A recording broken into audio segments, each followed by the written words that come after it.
damage and attack speed growth decrease. Welcome to the Sodaron stream.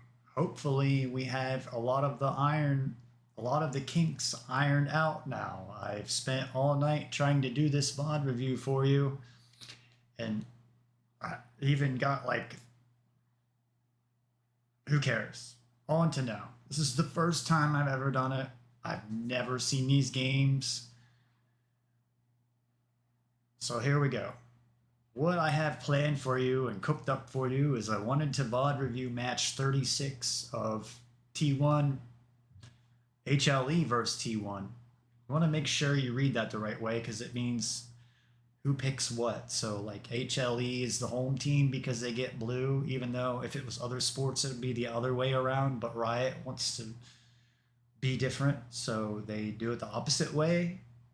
I don't know, be different, confuse us, who knows. So here I am. I was going to come on earlier today, but I got caught up watching G2 play. I think my little buddy wants to sit down here.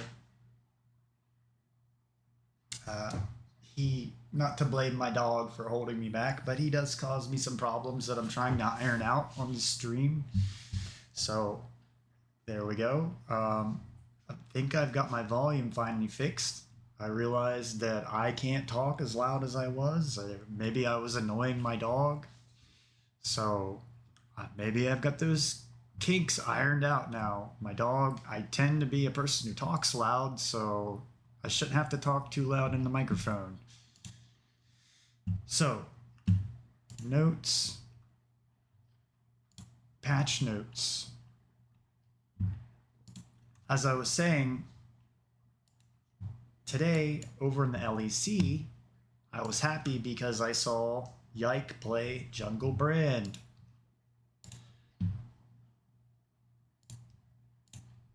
Here. And Yike was playing into Sejuani, which was a counter. So this is a hard matchup for Yike. Into closer or closer into Yike, whichever way you look at it. I think in the game it said Kana at one time. This said Kana and Kana, which was kind of weird. But I was happy because I talk about this on my stream, and today I got caught up in it. I had to watch G2 play these AP junglers.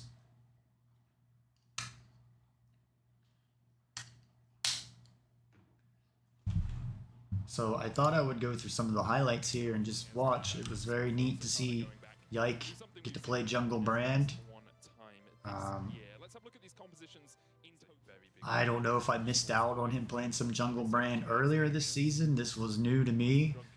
G2 went to World Cup and there was an AP jungle meta, and I preach about it here on the Sodaron stream.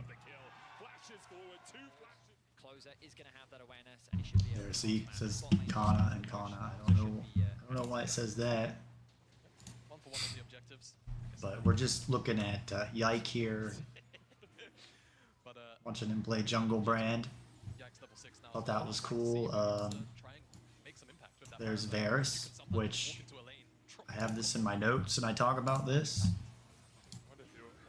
Varus got a buff. Down here, I took these notes from the LCK patch changes. Varus, base attack damage and attack speed growth decreased. I don't know if it was a buff or an adjustment. Usually these are buffs. AD and AP growth upon minion kill or champion takedown adjusted. Attack speed scaling added for takedowns. W, blighted quiver, damage and basic ability refund increased. W, blighted quiver cast lockdown on Q. Piercing arrow increased. So there were some changes here, and with the rune, Dark Harvest, the damage adjusted from 20 to 80, plus 5 per soul to 20, plus 9 per soul. Cooldown reduced 45 to 40. Electrocute, damage adjusted 30 to 22. 5 to 190. Cooldown fixed 25 to 20, based on level 20. Items, opportunity, preparation, lethality reduced on ranged champions. Extraction bonus, move speed decaying over 1.5 seconds. So back to the highlights here. I saw Broken Blade play a good series against Kana, who was a top LCK player the last few years. This is a great thing for G2 because Broken Blade has a LCK top laner he can have a matchup into in practice. So it's almost like KC went and paid for G2 to level up Broken Blade. So that's really interesting. And it looked like Broken Blade had a good series, even though maybe he played Renekton is some of it. I don't know. I'm not here to put Broken Blade down. I have sort of turned over to a fan of G2 over the last few years because of their interaction and things I've seen. I've talked about this past on my stream. I used to see Cap's dad be pretty social on there, and I just kind of fell in love with G2 and their fan base and their interaction with their fan base. So over the last few years, I've slowly become a G2 fan. Now, I don't pick favorites, and I'm like a sports fan that I don't dog the other teams, or if I watch football, I like to just watch a game of football. I can watch all of the teams. I like all of the teams. You wouldn't have a game if you didn't have another team to play against. So we're just watching Yike and in G2 here, just the highlights. I normally don't watch highlights. Maybe that's what I should do, just analyze the highlights. I don't think people want to watch 8 hours of a VOD review or streaming. So I'm adjusting my content, my stream, and what I do here. So just looking here, Yikes sitting at 219 CS at 24 minutes. Would like to see 250. So that shows me here G2 is a little bit behind. Again, I'm kind of doing this because I'm a G2 fan. They're the only hope to win Worlds in the Western world. The only team that I think has a possible chance. It would be an amazing storyline if G2 won at Worlds this year and it's in Europe. So I would hope and think that this is a very important year for G2 to be their best.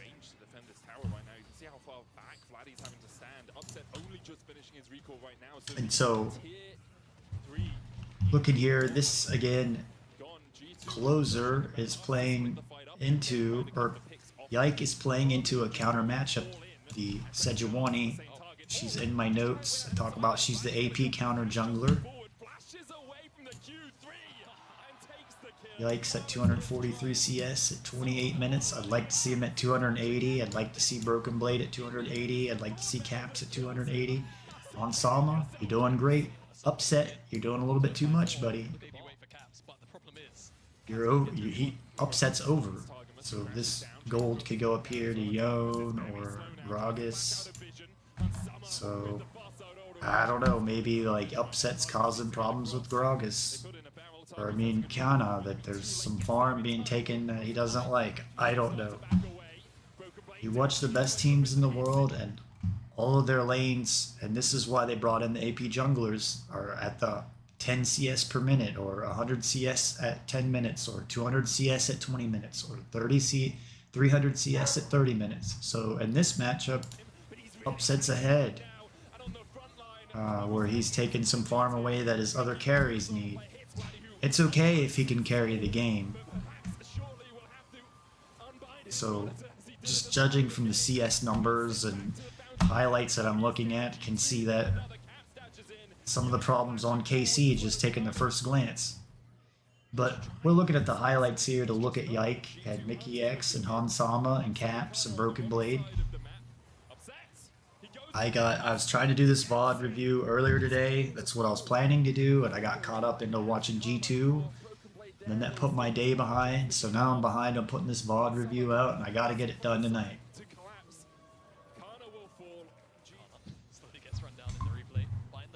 So, if you're new to my channel and stream here, if I have to walk away and AFK for a minute, I will give you a heads up and put this little screen up.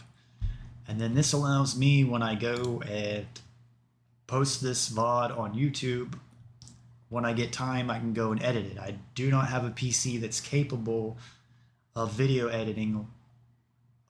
If I did, it would take me days and I wouldn't be able to do more content. So starting to look at, see, I need to test another thing. This is what kept messing me up tonight, is I would go in here and my sound would be turned down for no reason.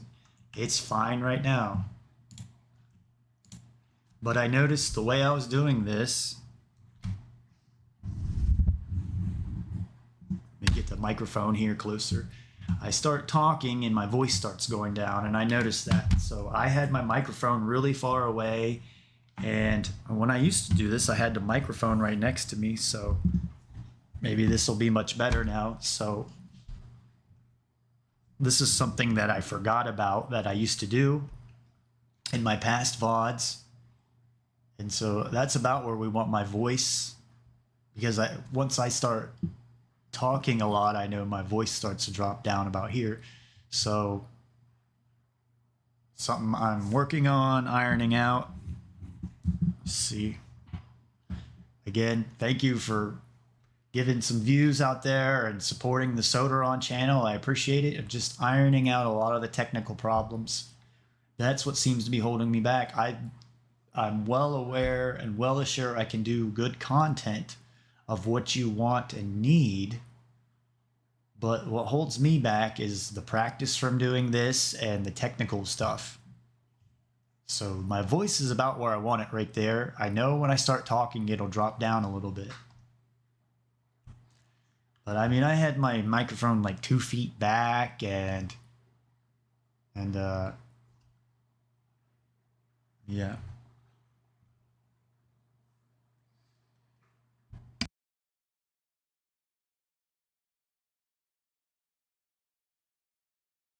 Back to the G2 highlights.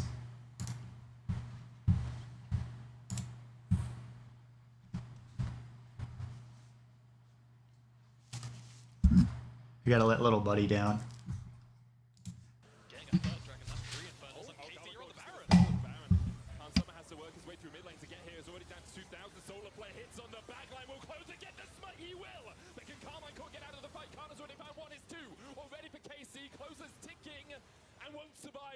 Burns him down, but Carmichael still have 4.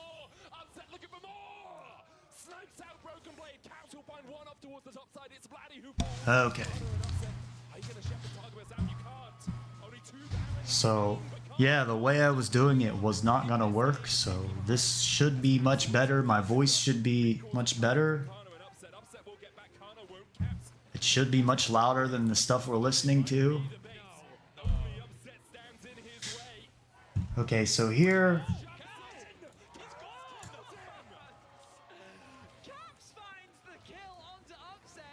again, I'm just really going over highlights of G2. So looking at the brand, I'd like to see him at 400 CS right here. Yike, that is. 40 minutes in the game, upsets ahead. Would like to see Broken Blade at 400 CS. Would like to see Caps at 400 CS. Hansama even got behind. These are wave management things they need to work out. That the top teams, I don't know what, don't get offended by what I say, but I'm a person that watches the LCK and LPL, and from what I watch, G2 lose to the top LPL teams and the top LCK teams. So I'm just saying the things I see that the LPL teams and the LCK teams do that is different from what I see in the results of G2. And then G2 just lost to top esports. So I'm not putting them down. I'm just showing you things that G2 could work on to improve.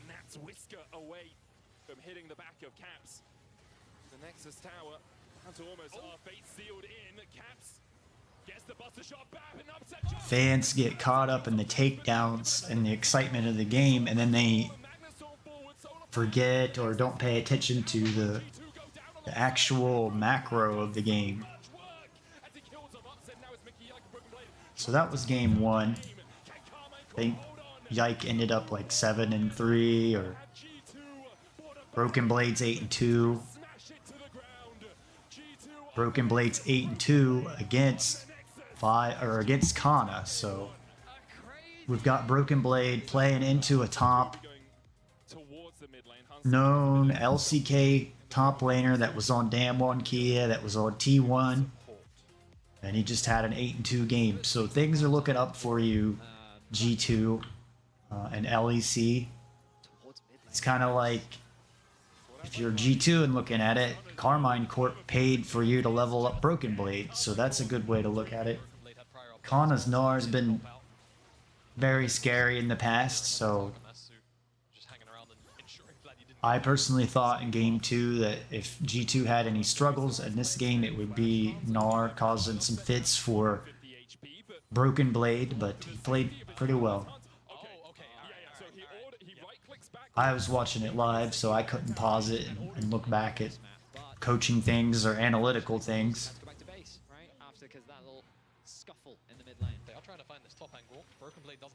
Did I get the red or the blue? So looking at Sejuani, here's at 49 CS, he's behind. Yikes, pretty much staying up with what you should. You should be about 90 CS there, he's a little behind.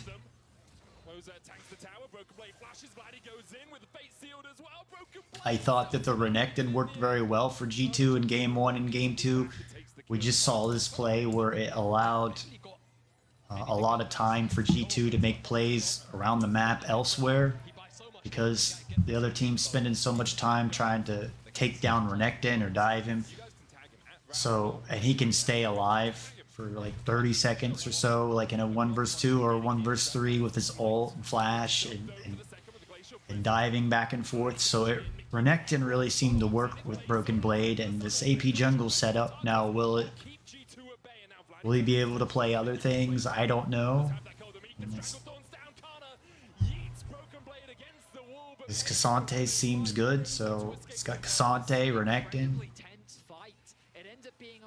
I know he's got the Mundo in the bag. I'm a big fan of Dr. Mundo. I think he's good in the jungle. I've even got a jungle VOD of Mundo, where I won a game that I shouldn't have won. It's on my channel. So Yikes at 130 CS here. He's about where he should be. Broken Blade's a little bit behind, staying even with Kana.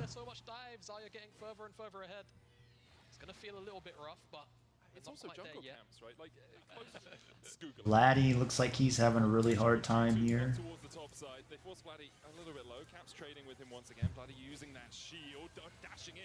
So just kind of looking at the highlights here, explaining why I didn't get my VOD out earlier. It's not an excuse, I just got caught up in it. I'm a fan of G2.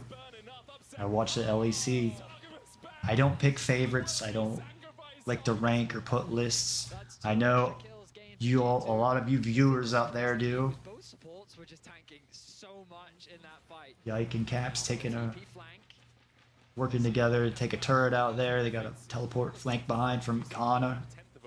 Is Mininar that threatening? He's trying to build it up, but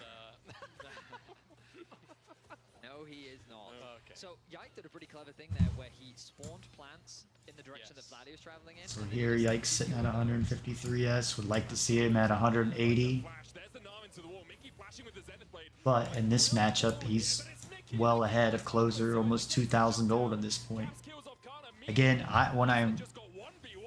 usually when I'm talking, because I pay attention to the LCK teams, the LPL teams, I'm not putting down the LEC that it's bad. It's just when you look and see how well they perform against the LPL and LCK teams at World Cup or MSI or Worlds, we have to say, well, the top LCK teams usually win. The top LPL teams usually win. It seems like it's normally a LCK World Final or LCK versus LPL World Final. Yes. G2 and FPX. Again, that's why I think G2 is the closest hope we have for our Western world to beating these teams, and so I would like to do anything I can to help. Especially this year is important because it's in Europe.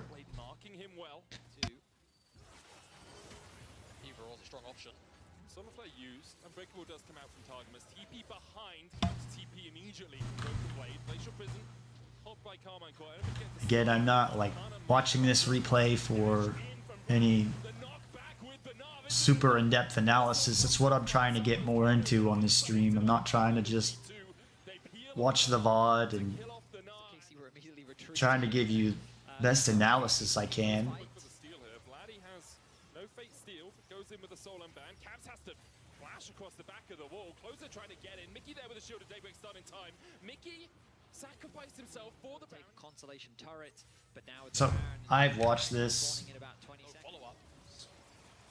The lack of damage we've already seen is now just going to be accentuated by this chem swap. Here, Yikes at 209 CS at 26 minutes and 30 seconds of the game. Would like to see about 250, 260 CS at this point. He is ahead by 3,000 gold. The way I look, I'm looking at, well, how well are they going to do against T1 or how well are they going to do against top?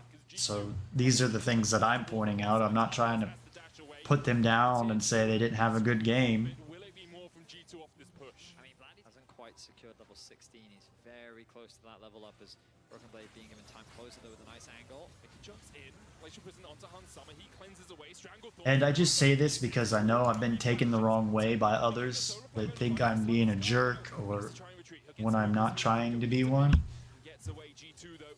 Still have a So I'm learning to convey myself a little bit different, which is good. G2 very least. Baron in a minute's time, so resets need to come through. Make better decisions. Kana knows he can't afford to overstay as well. We only know that because Kana spotted him out with a Scryer's Bloom.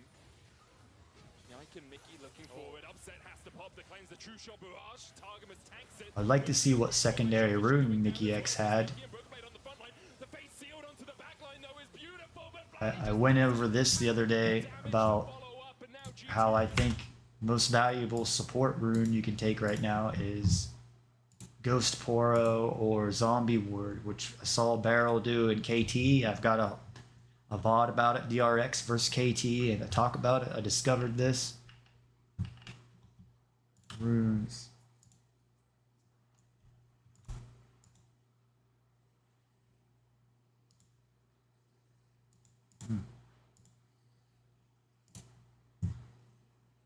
Zombie Ward.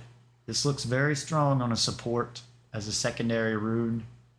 And then you sweep out. You get free vision and free gold from this. So you sweep out and you have to know where the ward is basically, or early. Saul Barrel will be successful with this. But you go in and find the ward, you sweep it out, and then you get 10 gold plus you get a free ward with the Ghost Poro or Zombie Ward. So just something to look at or look into if you're a support. Would like to see the LEC teams look into this because I caught on to this with the LCK teams doing it. Just throwing that out there. Split Carmichael into two separate groups. Yike is down. Mickey stepping forward. Hans Summer gonna put the damage down onto Targamas. Another Void Seeker from long range. Targamas should fall here. Closer trying to get away. Targamas puts the Winter's Bite onto Hans Summer, but still can't escape. 2 for 1 so far. The trade. Mickey coming in. Oh, to get away. Cap spots him. It was blind into the bush. But Quickly go back to base and contest it. You imagine they should be able to. But a tense situation Morgs, Targamas. Second is 2 from game 1 and cementing their superiority over KC. They're looking to end it in a clean 2-0. Targamas goes forward. So I just wanted to show these replay highlights here before I get into game 1 of match 36 of HLE versus T1.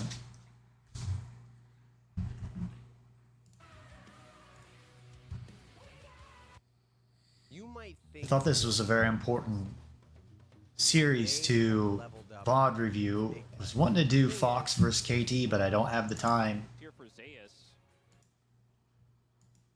So going to be incredibly important on the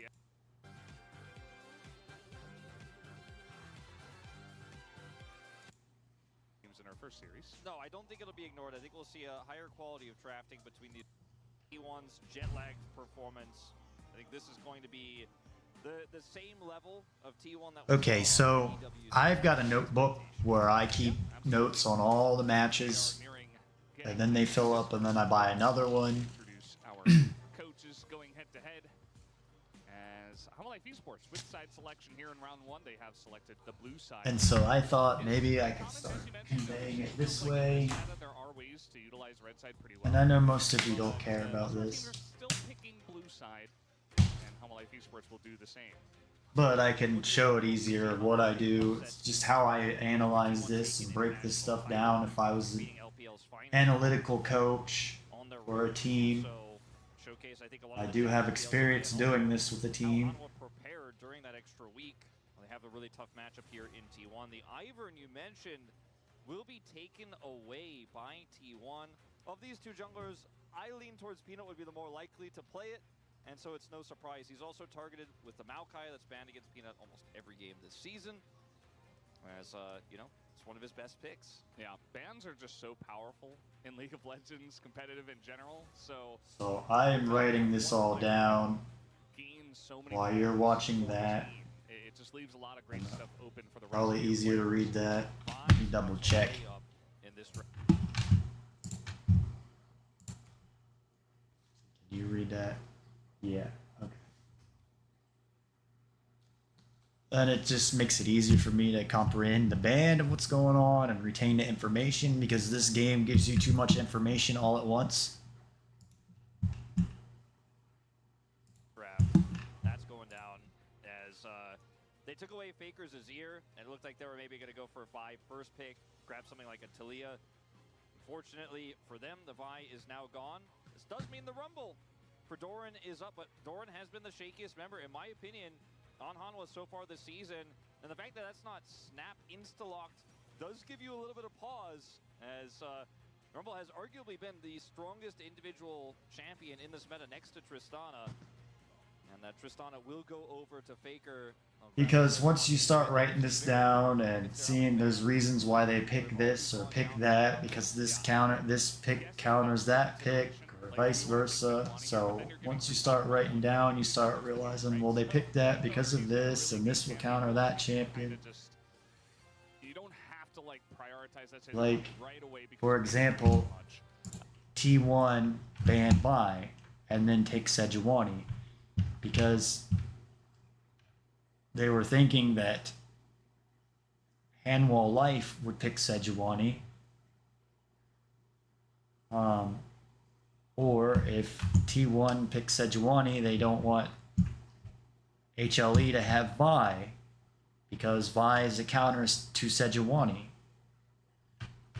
So they just really took down what was probably the best champions that Peanut can play right now, which is Sejuani and Vi. He has Poppy. I don't know if Poppy's a counter to Sejuani or not. We should probably look.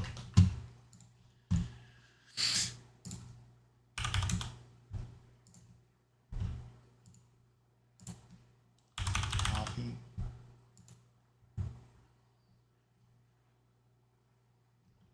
Another site to look at is Lolesports.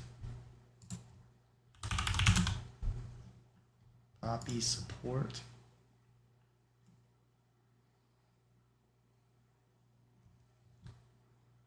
There's nothing saying that Sejuani is a counter.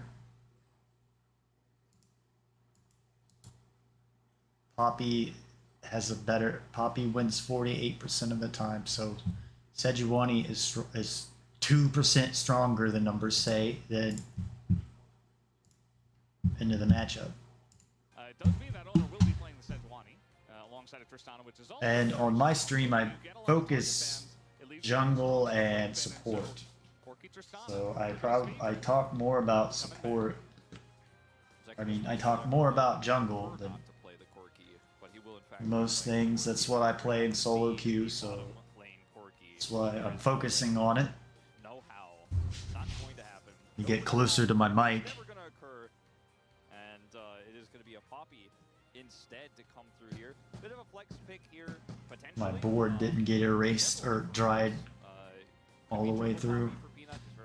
And I've got a certain way I write these down. Could be some of the sort of flexibility we see here. It's like figuring out a math problem of why they picked this for that. But it is is possible. Trying to figure out the mystery of what happened in the beginning of the game and the end. All right, so does come through, and the Gnar just going to be the choice here for Zeus. Has been his go-to, Very Gnar. safe line pick right now in this meta. especially when it's Zeus. Let's see what the read here for T1 is on this Poppy pick, because it, you know, it's very likely in the jungle, like you said. And we'll just ban away the support. On. Pool here of Delight further. The Rakan now gone. And for the side of Hanwha Life, you know, you don't know anything about the 80 carry setup just yet. You could just ban Zeri, Ezreal, take away some of those. Now, Delight's Rakan is well known. People say he's the best Rakan player in LCK, so that's probably the main reason for the Rakan. 80 carry picks, and you can't ban both of them, so we'll get either the Zeri Ballista. or Ezreal. Likely, of course, depending on how these bans go. Kalista very scary in the hands of the T1.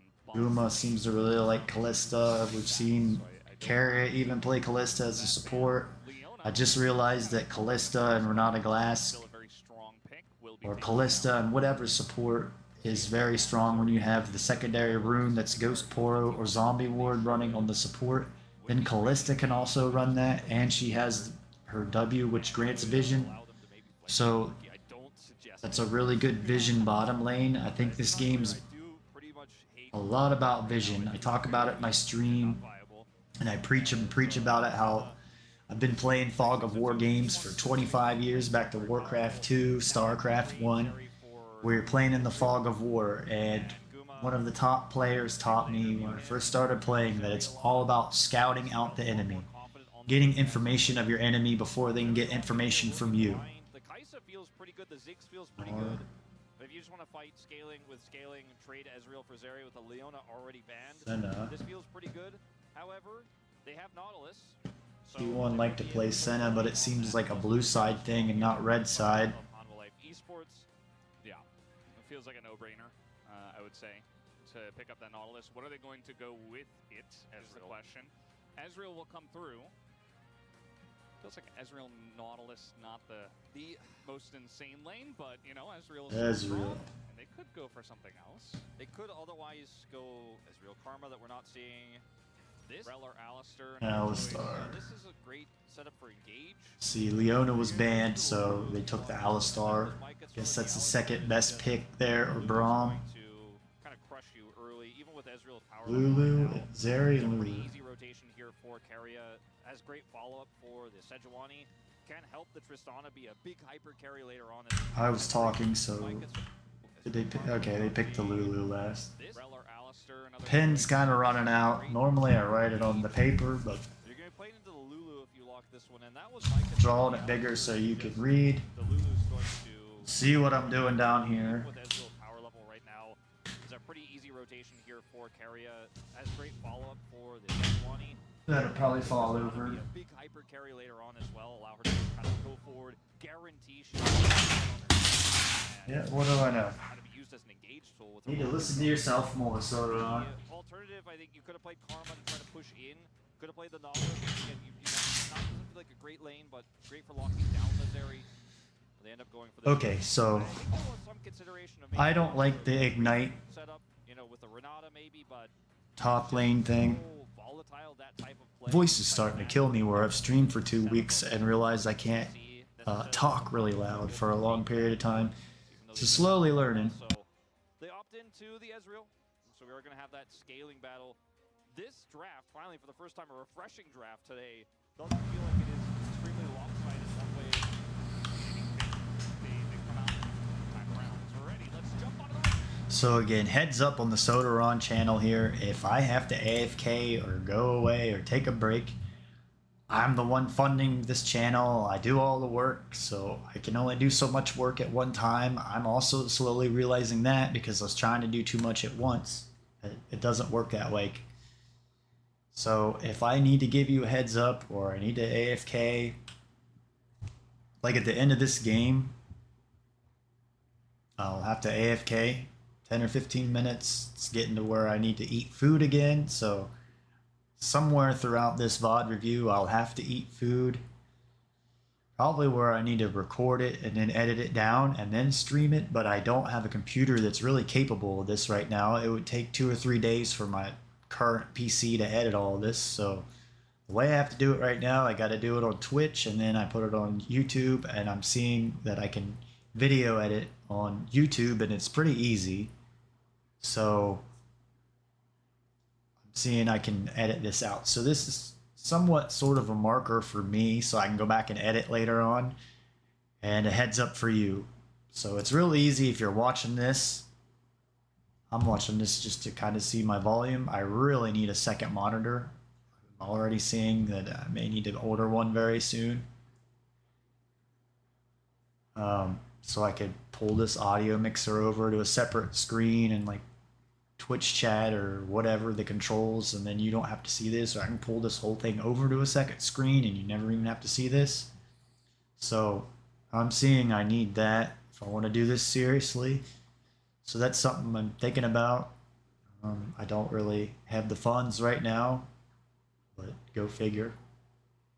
So when I need to take a break, take the dog outside, work on my food, I'll give you a heads up.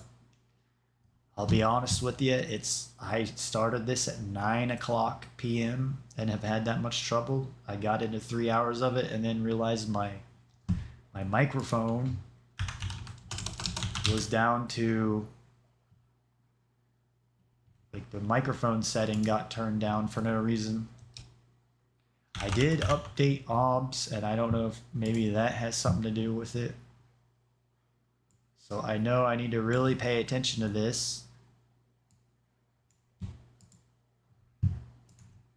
I don't know if it changed there. So doing that, and I get like 3 hours and then realize this was turned down to 29. So I've had to restart. That's okay. I've learned a lot here tonight. So even if I don't get this VOD done, you know, maybe it has to be 1 game or 2 games. I'm wanting to get the whole T1 series. I wanted to do Fox and KT, but until I get the technical stuff worked out, it doesn't do me any good to be doing it. Doing like an 8-hour thing that nobody wants to watch. So because I think the audio is very important to hear the voice while you're talking. So it's probably annoying if it like goes a little bit low or not. It sounds loud enough for me when I listen, but I know people are very, very picky. They come up with excuses why they don't like something.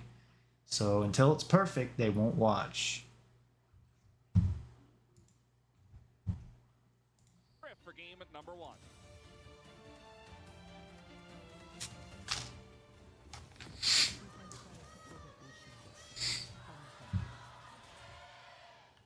Ready. So I already wanted to bring up something. Talking about the wards, I want to ask you all out there, when can you ward? At what exact time can you place a ward down? It's 25 seconds. So you can't even use these trinkets until 25 seconds. Which 25 seconds takes you from about here to here. Now let's go look. Because we, on this stream, do jungle and vision. So support and jungle. So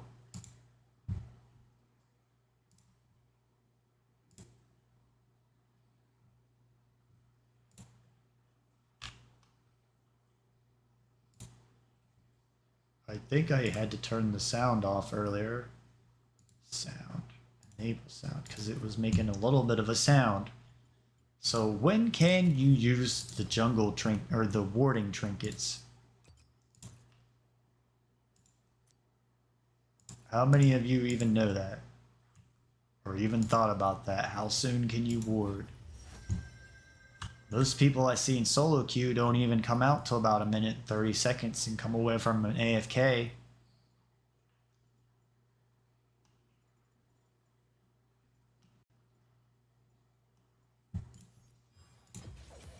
Trust nothing but your strength. And normally when I'm in this mode, I skip it 1 minute and 30 seconds because I'm not paying attention to this trinket in the practice tool. And then it got me thinking, I don't really pay attention to it in solo queue either. Because the solo queue players I get, really don't even start moving till about a minute 20 seconds, which then causes you problems because what if you get invaded on? So I got the trinket ward there. Let's ride. Going out to here, and I'm going to see when. Okay, 15 seconds. So it's roughly like 25 seconds, 30 seconds. And showing you how far you can get. Okay, 28 seconds I can ward. And so 28 seconds got me about to my buff. So you have to keep this in mind when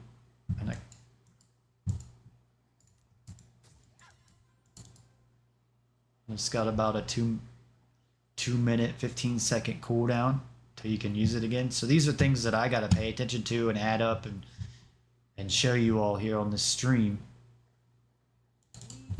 This is what I'm looking at.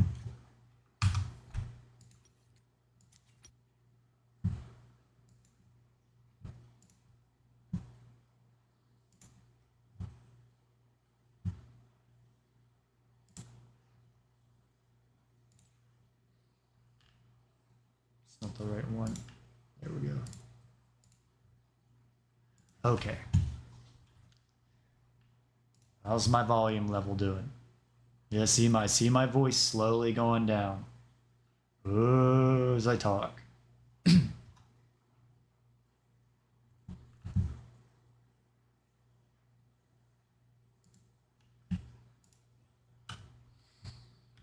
Already.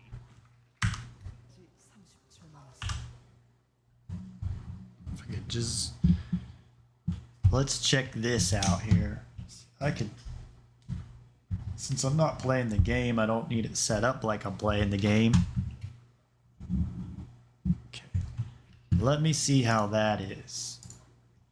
How is the volume now? Okay. All right. Gotta clearly hear somebody that's talking.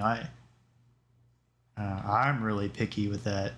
Like, I'm really picky with sound.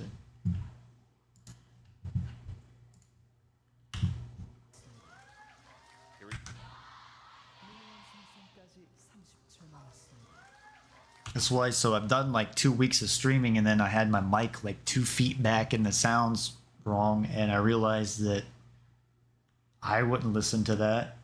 So I did a lot of work and there's a lot of stuff to listen to that's important. So take the time and dig through it.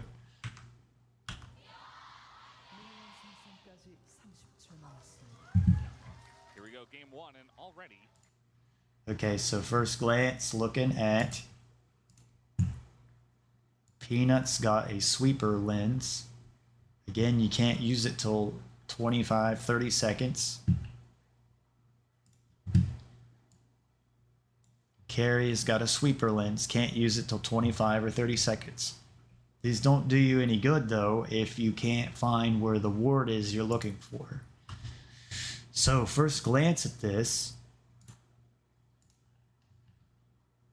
Doran's got Ignite.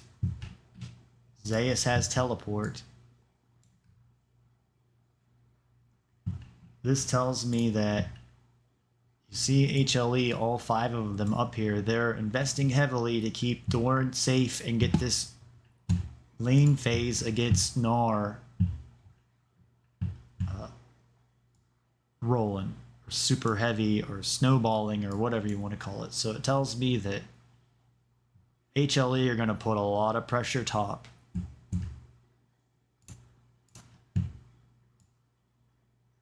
So I don't expect HLE to go for Dragon early. What I heard on the LEC broadcast today from a professional player, the Void Grubs help push the top lane. So it tells me when they're taking the Void Grubs, I need to pay attention to, are they then shoving the top lane or not? Because that's what I guess really helps accelerate, is the Void Grubs. So that's why the teams are taking the Void Grubs. I thought it was something about XP, that it gave the jungler more, like a really good chunk of XP real quick, especially on an AP jungler like Brand. But the LEC player was saying that it helps accelerate and push the top lane. So it tells me Peanut will be up here 6 minutes to get the Void Grubs as soon as they're up. Ignite top, Rumble. Looking back at the draft. Usually Nar's pretty good into Rumble. So yeah, HLE first picked the Rumble. So what does Analytics say that the matchup is into Nar? Usually Nar does pretty well into Rumble.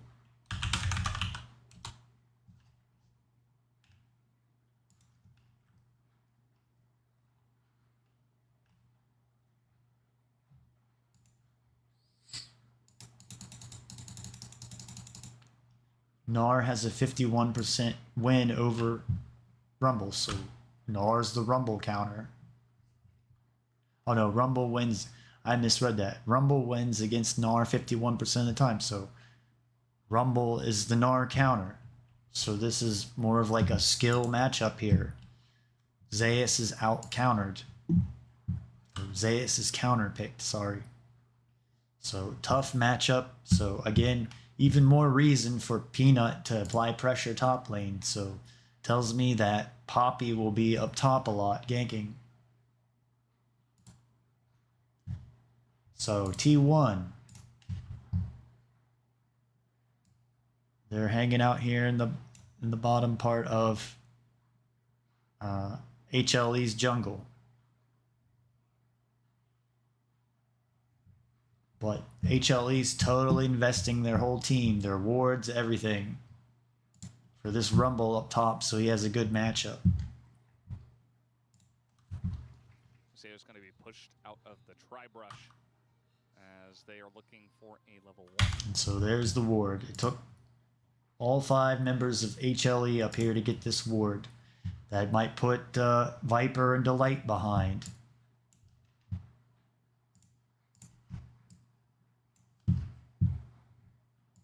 That was Dorn's ward, by the way.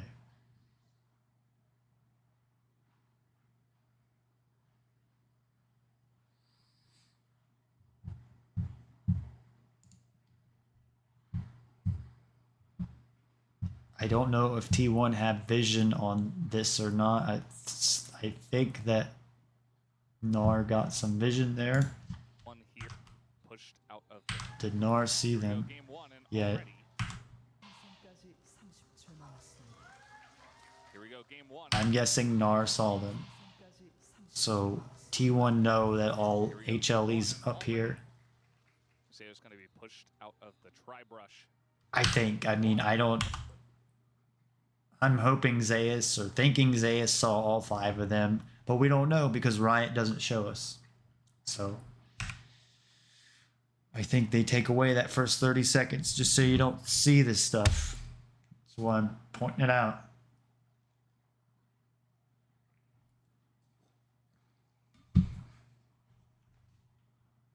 They are looking for a level 1 here. Cheeky little ward in the lane as well. Just Owner has to use, I think that was Owner's ward. Owner has to use his ward there.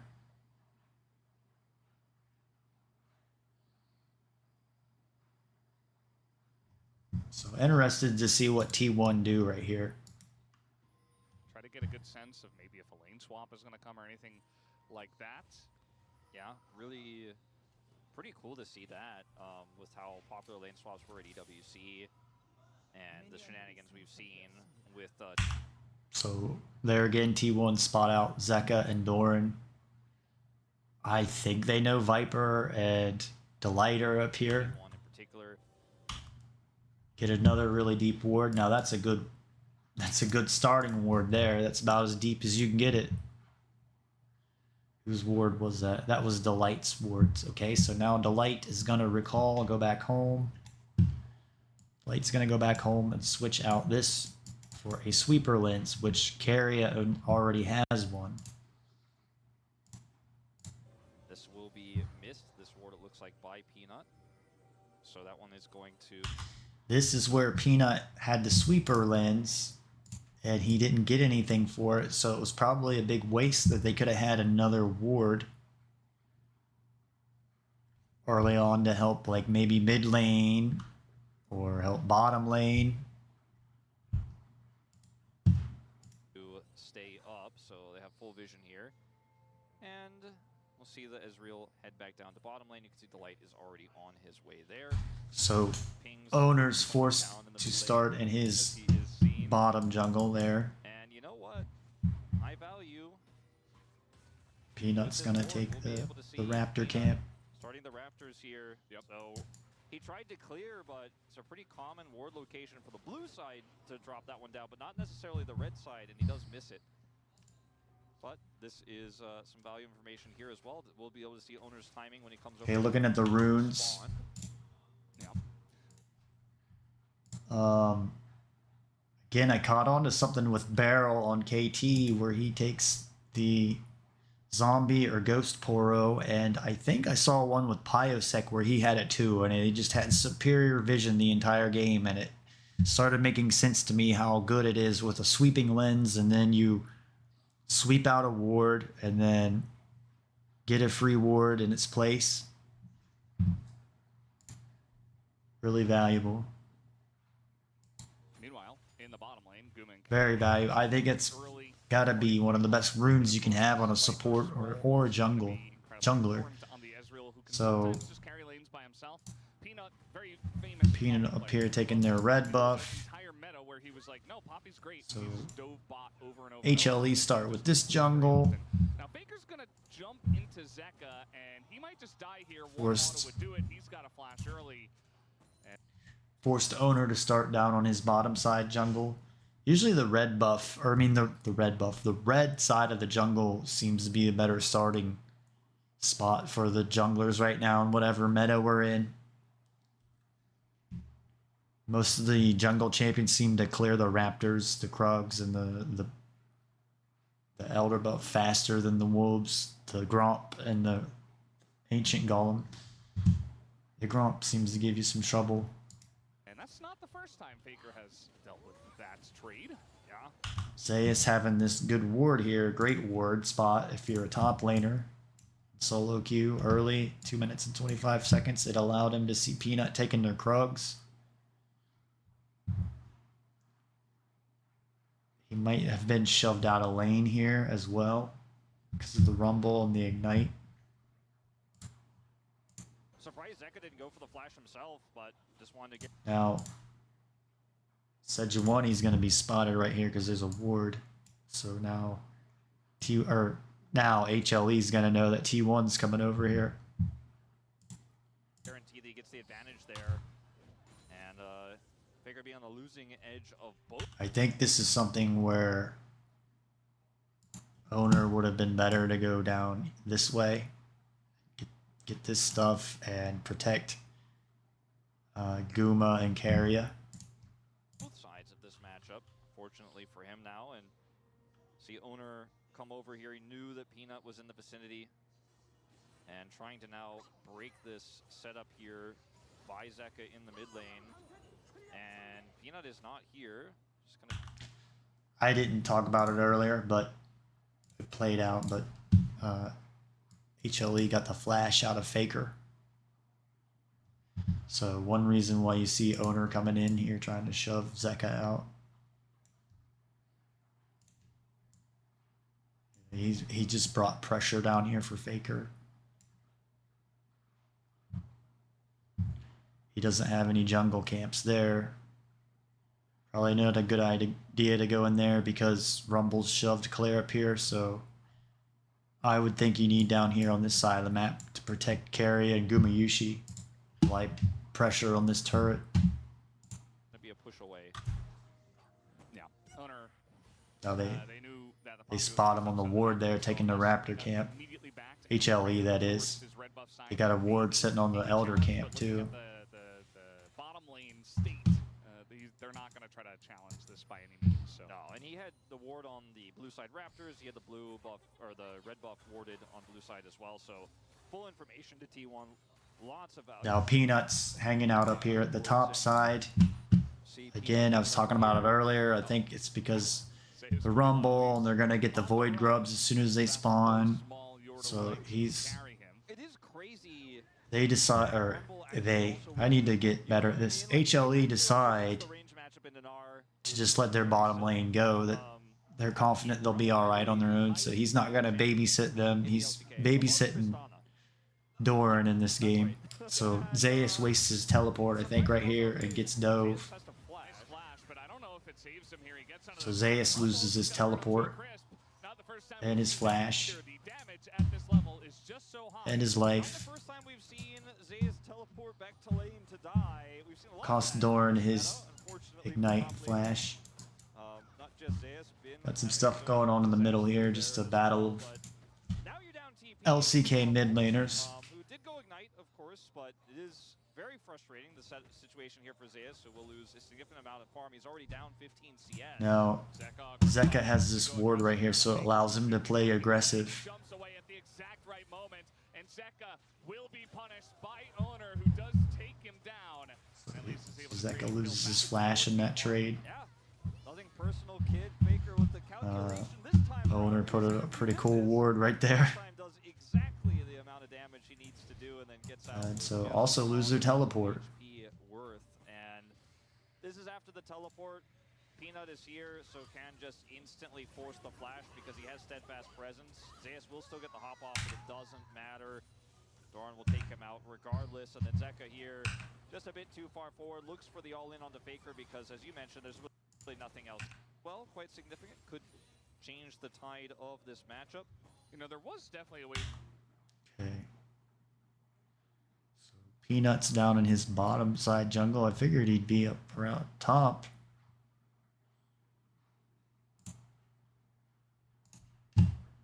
Owner is up here. On my stream, I pounded in the ground the importance of taking the 4 dragons. So if you want to win a game in 25 minutes, 30 minutes, to get the 4 dragons, to get the dragon soul, get the baron, and close the game out. And you can, if you're good enough, get dragon, void grub, dragon, etc. So we'll be trying to stack that to catch up a little bit here. Definitely. I say catch up. I mean, he didn't die, but Yeah. did feel like he was taking some rough trades. Speaking of catching up, you know, Zeus did end up dying, did have to expend his TP, but because Doran Carrier here, didn't have one, he is still maintaining CS parity there on the top side. instead of going straight to bottom lane, And Huni would be proud. Path's here in the middle lane just to apply some pressure. A lot of those resistances there that Zeus grabs. Same thing with the light. Still, nice recovery there on the Gnar, on the top side, doing a little bit better. The light's a level ahead of Carrier. Faker was on 2 each. There's Peanut now at the void grubs. Very calculated. So now Could have been calculated better to 1 HP, but this should allow T1 here to take Six is Doran, and Zeus is the one dragon with bottom. flash. And he will have a hop, but there is the equalizer. Zeus just going to run it off.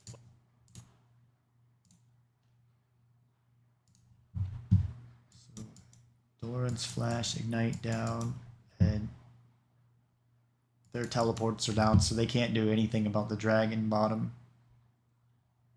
Like I said, I see HLE invested early for this lane for Doran and Rumble and took 5-man topside just to get a ward, so I figured they'd be playing their game through Doran.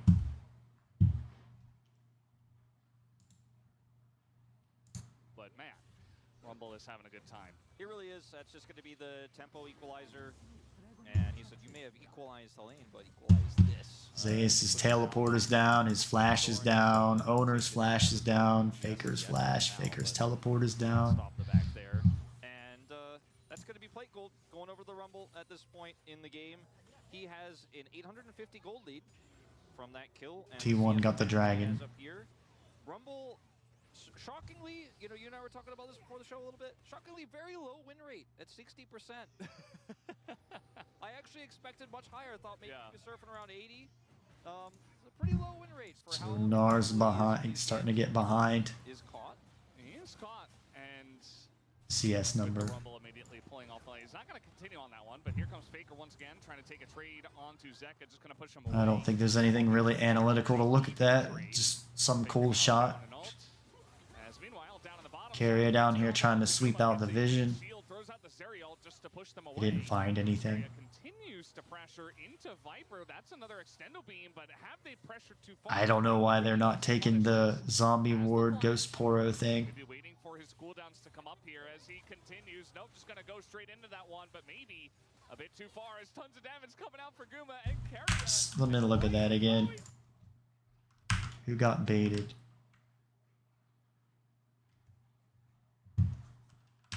That was just a mechanical outplay, I guess. Doesn't really look like Viper has enough mana to really do anything. It's gonna take quite a few pokes from Q and W to do damage. Whereas he doesn't take that. Keria is way overextended over our line we talk about. And his heal is down. His flash isn't down though, so he's okay to overextend. Guma's barrier just went down, so I guess barrier just saved Guma's life right here. They pressured too far.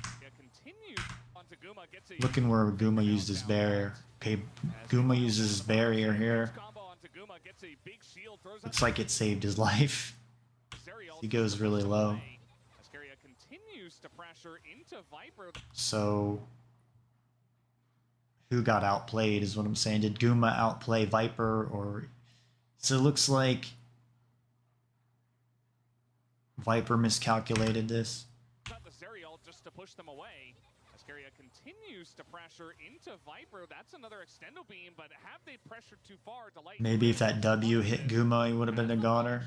But to get baited on this, we're Come up here as he continues. Nope, just gonna go straight into that one, but maybe a bit too far as tons of damage coming out for Guma and Keria and Delight. Oh, he's gonna get flashed on Guma. Gonna take him just a down. crazy out mechanical play right there. As soon as you see an Alistair running like that and chasing, you know it's gonna have an unhappy ending. I did take his flash. He had his flash up for that. Barrier saved his life in that trade. Judge of the damage. Viper had flash as well, so maybe he could have followed up and done some additional damage there. I think that was the idea. Delight said, okay, maybe they flash. We end up, chasing them and killing them if they try to challenge. Guma traded back so much damage with his ult, though, in the initial exchange that ends up being fantastic for him because Guma has level 6 advantage here. Viper hits 6, Delight goes in, and that allows the true shot to come through, but it's barriered by Guma, so otherwise he's dead here. But now he knows, okay, I have the advantage, I have my ult. Viper goes super low, and it's at this moment where Keria heals. Okay, the heal from Keria might have saved his life too. The problem is that he doesn't hit the combo. The flash means he's too far up, and it's a Zeri, so hello. Slide in she goes, flashes for the kill. They don't get the kill. So I guess Delight maybe error there, and then Flashes for the play would absolutely work. you've got to make split-second decisions, and then if you're wrong, you pay for it. That's what happened. That one. So not much you can do. I mean, this was always going to be a little bit of a struggle unless Viper was able to really hard carry. And as he gets his items, he should be able to feel. Taking a look at the warding here. Full on, head-on engaging into this area. T1 got a ward there, control ward there, control ward there. Just to get Ward out of there. there. As that top lane continues to be a struggle. Yeah. Doran doesn't drop the ignite, but still will. Control ward and a Back control here as ward. DP is coming back online. I say that he So actually the dragon is coming up in 2 minutes. This is when you start planning it with your teams instead of like the jungler and solo queue just pinging the dragon and then expecting everybody to get there instantly. You got to start talking about it with your team and plan ahead. Takes a couple minutes. puts him down to the ignite range. I think it's a lot. Owner just got his Zeke's convergence. Poppy already has his Zeke's convergence. So not too bad at the end of the day. Down a flash now is Doran. Yeah, just putting on as much Pretty pressure even as game possible. so far. Point of field pretty HLE's even. ahead, a couple gold, 100 gold. Relatively even. We've got one guy stacking a cull, the other stacking a tier. As Another the ward Reapers there. Tristana matchup continues to just make us very happy. Ward there. Prevalent, you know? Ward there. Got Poppy up here. Scouting out. Looks like they're going to come dive. Meganar just went down. Zeus is going to clear the entire wave though and push it back. Zeus, his flash is down, so that would be a good time to If he reads this I mean, Apply pressure, try to dive Zeus. I think he's a goner. Didn't have his flash. Yeah. They don't need a wave. They're Rumble and Poppy. So they're just gonna dive the turret. So then that allows them to go get the Void Grubs. So T1 should get the next dragon. You know, we said it earlier, there's no big draft But here, but the Rumble T1 decide they've had enough of... I mean, that's what's... T1 really should just go down here and get this dragon. And I talk about this kind of stuff in my stream every day. This is what you do when you're a streamer. You get on your soapbox and you beat the dead horse over and over again and talk about the same thing every day. But T1 decide we've had enough of we've had enough of Zeus getting dove, so we should get the dragon right here, but instead we're gonna come up here and take the Void Grubs from you. There goes Carria. Again, they should go here instead. So this is just a punishment, retribution type of decision here. It does stick out like a sore thumb in terms of the pressure there top side, and that's why I gave the edge to Hanwha. It's their 500 gold lead right now. As Hanwha go in. Yeah, Owner, he is going to get one. No, let's just look at all the summoner spells and stuff. Ignite's down. Flash is down. His ult will be up in like 10 seconds. Poppy's ult is down. Corky's ult is down.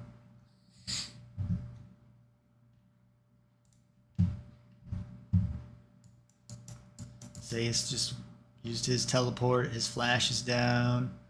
Guma's flash is down. He got a kill, a takedown from it, but he might pay for it now.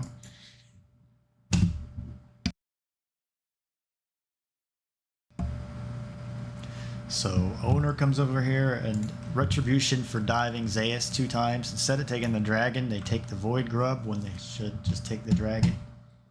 They may pay for this. One grub, but he is also going to get a gray screen as the entire team of Homa Life Esports comes in and annihilates him. And the rest of T1 are like, well, we're not going to fight this. You don't have a top laner right now, so not sure why they're trying to go so hard on the grubs. And Homa Life Esports will take advantage of that. Yeah, I think just a bit mistimed there, because Owner can just get one and get over the wall, but... I think Owner should just went. They should just went for the dragon. a little bit slow on doing so. So Fast rotation from Hanwha. now Owner is behind, and this may allow HLE time to come over here and fight them for the dragon after they dive Zeus for the 3rd time. HLE, that is. So after they dive Zeus for the 3rd time, Peanut's gonna recall back. Owner should probably just head straight to dragon and be there already. Carry is down there. HLE's even like sitting here taunting Faker, trying to go all in on him so they don't get the dragon. He thought about it for a minute. He was like, should I equalize the wave? I don't think so. I think I just kill the turret. Now this is where, though, Doran needs to recall or have teleport here for this dragon. This is why I don't like the ignite. Even if I'm HLE in this spot, like, I still want this dragon. I don't want to let T1 get it. Use the equalizer for the next dive. Yeah. And I was misled in this draft. I'm like, you know what? The Nard's gonna be fine. He's gonna get the So I'm sorry about this. especially not with Delight got a ward in there He's setting up a tent in the dragon pit. You just don't get to play the game. That doesn't exist. There's no permafrost synergy in this draft. So there's some real fighting going on where as well, so T1 got mad or got the best of them. They should have just got the dragon instead of going and losing it at the Void Grubs. But still, little bonus. Owner whiffs his ult. I don't really think I need to look at the ults and stuff. Now Zeka's gonna come in behind. Well, maybe I do.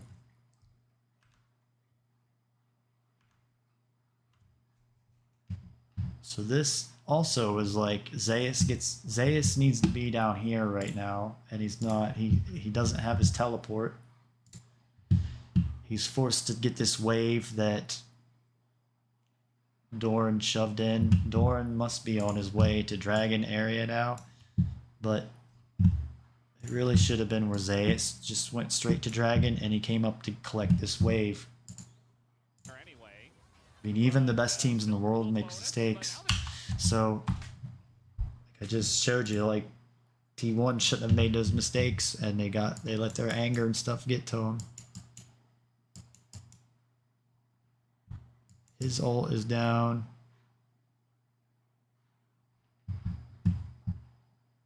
Okay, Zeka had a teleport. So this may win the fight for HLE right here when they flank behind.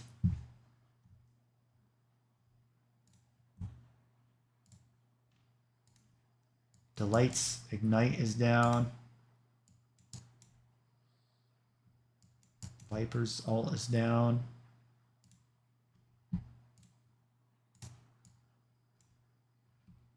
Control ward, ward.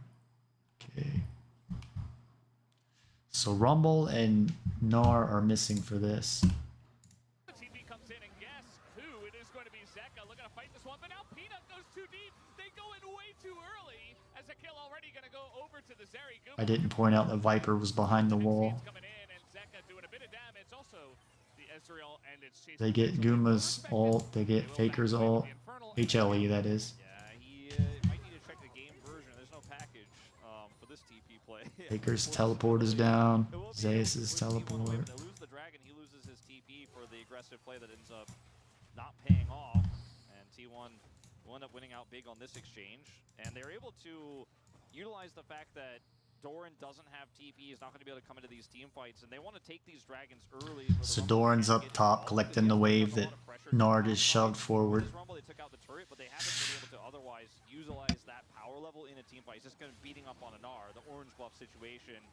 As, you know, here, True Shot Barrage comes through. It's pretty close to a steal, but it's not enough, and then Zeka is just on the wrong side of this fight. He's polymorphed instantly and has to back out. Because he is quirky, he will be able to escape, but Hanwha Life fast on the grub deny play, fast on the punish there, a little bit slower on this one, unfortunately. And T1, we soul point for Hextech Soul again.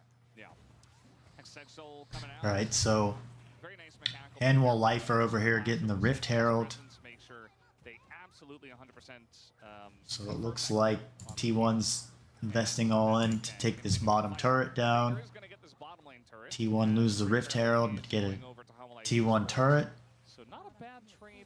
all Tier things 1. considered, but there's still a huge, gigantic Rumble issue in this game.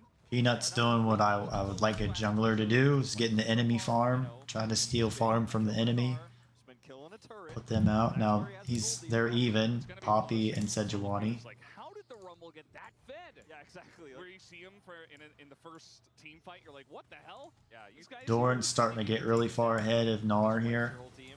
Yeah. Now, Doran, he does have a lot of pressure on him because I do feel like T1 are at least matching on other sides of the map, and Guma is huge. So, feels like T1, they are behind. They're not in a great spot because of this Rumble, but they also do have the angle of the Zeri, so. And the 2 dragon advantage that they have means they can take fights on their terms. They can punish the lack of teleport for this Rumble relatively easily. Yeah. So I do see the Piper getting some damage and getting some vision down at the same time. Recover as well, off of some clutch plays. So Dragon's coming up in 2 minutes. Yeah. Well, I thought he would buy it straight up, but He's close. not yet. HLE just got the Rift Herald. The situation here is definitely dire if Hanwha Life can, you know, start bringing this Rumble to team fights. And Doran is going bottom side and changed his mind. Still lurking. Again, he doesn't have teleport. Zayas has his teleport right now. Clear that. Not interested. Yeah. Guma, he is fine. The Shiv that the Zeri has allows her to compete with the Ezreal push pretty easily, and it's going to be, you know, significant advantage still in terms of farm here for Guma, but can also allow. I'll be right back, guys. I'm pretty use easily. R&R.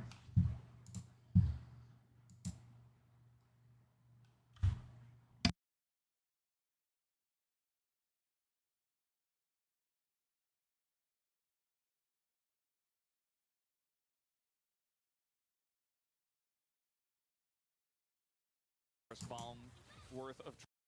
And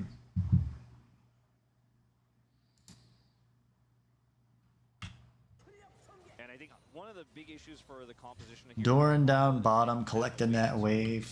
Take a look at the vision here, why this is playing out. Carrier might be in a bit of trouble. Carry is up here sweeping out some vision, being a good support. Just a phosphorus bomb worth of trouble. As the push is coming in here, owner with the Looking at what Faker's doing right now. Faker's coming in here. The answer is yes. Going to trade some ults. The redemption is finished here for Carrier, and will heal them back to full. Didn't really see much going on there. I just saw a trade of ultimates and summoner spells and stuff. In itself, in this game state is kind of an objective. Is Guma's just going to get shielded this time by Carrier. Doesn't need. I don't think there was anything to really analyze there or break down. 50 seconds till the dragon's up. Take off. He can get here very quickly because of the hex gate. T1's got the scuttle crab vision, so that pretty much claims the dragon is yours if you have that, or the objective. But Zeus, he knows that he is. Zeus' teleport is up and Faker's teleport is up, so Faker can come in here and teleport on this turret if needed to save it. Also great pressure once again from Peanut to just I don't really. I'm watching Faker over here in the top side. on the spot turret. Now T1 still 20 seconds before this break spawns. So we'll see if they can clear up this mid wave. Just a Q here from Viper will connect with a red buff. As Faker does have TP. I just noticed Zeus went Mega Gnar. It's kind of looking like HLE were waiting for that right there. Like they were waiting for him to go Mega Gnar. He used his ult when he went Mega Gnar. But what I'm saying is to make a play on Zeus when the Mega Gnar's down. Zeka does come back here. He has his own TP. The Rumble though on the right side. Zeka's teleporting middle, and then Baker's gonna come in somewhere too, I think. Zeka just teleported there. Just short-lived, honestly, and now Peanut's just blocking any sort of defense here of the turret. This is just Peanut. He just rules the rift right now, and Guma's dead. So the battle. So that was a really good ultimate Peanut just hit. It looks like Guma just got caught out there. Didn't have a flash. Oh, did he? Guma used his flash. Okay. Trying to figure out, well, how this is Guma in his own jungle. This is where you need vision, I guess, if you're Guma trying to roam from one lane to the other, or Guma needs to be behind this wall, so mispositioning from him, where he needs to be back here when he's roaming. I don't know where he's going. I don't see HLE have any vision on that. Honestly, and now Peanut's just blocking any sort of defense here. Guma gets Rumble ulted. Poppy ulted. Oh, that does a lot. Poppy just did a lot of damage to Zeri. With the Rumble ult on top of that. It wasn't just... It was the Rumble that did more damage, so don't take what I just said wrong. Just mean Poppy got a lot of damage off as well.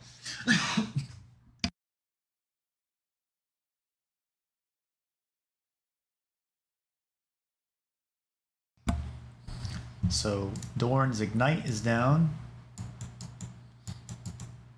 His ult is down. Wrong color.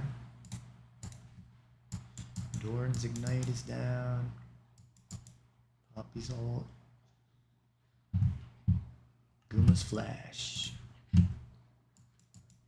Okay. Is going to get this top turret, but look at the rest of the map. They're just pressuring everything, and they're going to get a hex. Just saw as they begin Viper to hit a lead Ezreal ult, and I guess just trying to get some vision. And they got the dragon, and they got the kill onto Guma. Okay, so HLE go for the dragon here. Don't really know what T1 was doing here, and letting. Why weren't T1 trying to come here and take this dragon away? That's the main thing. Faker's up here pushing the top lane. He has his teleport.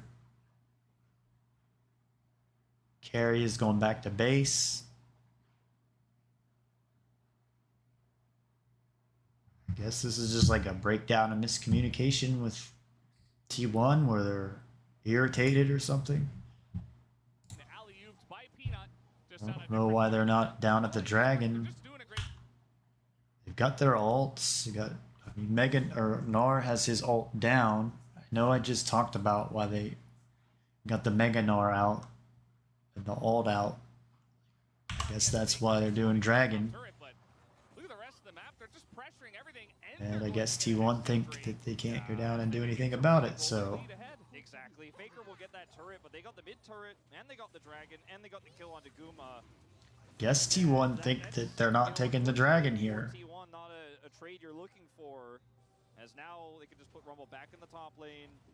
And So T1 just mess up and let HLE have that dragon. They don't try to contest it or go look. Objective on the bottom side. Now it's the Baron that's spawning in 1 minute. He'll be on the right side for that. I don't think we're going to be seeing a very fast Baron take in this game, but with the items that Doran has... Zeka's up here where he could get caught out taking a Gromp. If he builds Void Staff, by the way, this is a 5-star. Look how hard a Gromp is for a level 13 mid laner just to solo take down. He comes out of the Hex Gate. Okay, Guma came out of the Hex Gate and they didn't have any vision. That's... Well, I mean, you know they're going to come out of there at some point. I don't even like the Hex Gate. But still finds his demise. Yeah, one of the few times the Hextech Gate works against you as Yeah. Faker. Look at the damage, but we do have Owner here looking to try to punish as they might just leave Delight. Zeus has his teleport up. Gonna flash over the wall. Baron will be up in 30 seconds. Faker, so that doesn't really work out for him. As now Meganar's ult, or Meganar is up for the ult, so Dorn gets caught out, doesn't have a flash, so he's a goner. He does turn around and get a lot of damage off on Faker though in return before getting taken down. Set this play up, I think, before the Baron, knowing that if they can catch Dorn there, if they bait it, this is the T1 map read. They called it. I bet Faker was telling you, hey, we kill him. HLE have the Farsight ward to see vision in on the pit. Struggling to respond. Now Dorn's down. Delight is way behind.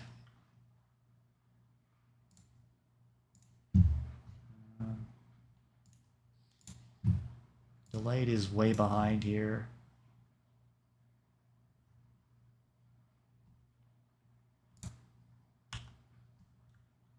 I do remember there's Viper's begging them to pull off the Baron. a pretty ridiculous play here where this should be T1's Baron, no problem. They're not yet. The damage And the Baron and the amount of Baron damage that they have is also right here, Peanut makes a really ridiculous play on Faker, shoving him out of the Baron pit. So I think Faker W'd at the same time he got Poppy ulted. And so he did went way further than he normally would with a W or a Poppy ult. So look how far that shoved Faker. That was, I would say Peanut would get the player of the game in this one. He made another pretty ridiculous ult against Gumayushi over here just recently as well.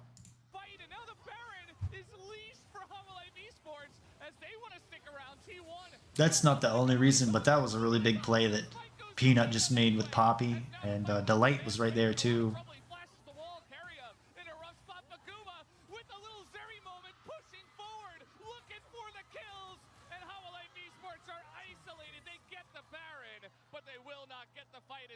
Take them down. Absolutely worth for T1.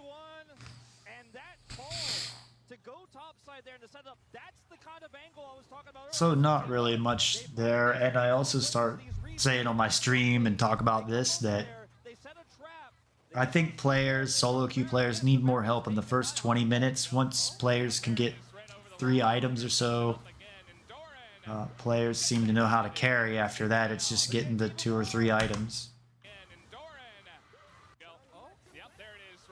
Dorn gets caught out by the Sejuani ult there. They're getting even more. That's the 4th. It's a very negative. Faker's over taking their blue buff. It all starts with this. As Faker comes over here, team's already rotating up. Look at where Carrier is. They know they have an RTP. And this is T1 saying, if we can actually So they catch out Faker. That's what initiates this. The Baron is spawning. They know the timer on this. Now, it was a little Okay, bit so Delight got taken down and has time to come back out, and all of this time, again, not really a fan of Hex Tech Gate. Could live without Hex Tech Gate in the game. Hanwha Life played this fight beautifully. The poke coming through from Viper, harassing here, trying to break through the front And line. it's like MMOs and As mounts. this Like, fight you don't need a commences, mount. Very close, by the way. It's not You don't clear need to who's sure teleport this is. everywhere you're going. You see the rotation over. He has to come over the wall here. I want to see how low it. Zeus takes the Hex Tech Gate out of there, which takes a lot of time that he's not in there. Yeah, it's So I think insanely low. It's like 12:58 there. HLE kind of forgot about Gumayushi's in this game. Might be the gate.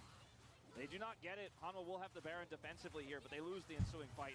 Okay, so For me, it's just moving on. hard to see it close here for Guma. But more impressive to anything. We go back into more team fighting, it looks like. Knowing they can make this play right before Baron. So what's going here? It looks like another Poppy ult right here.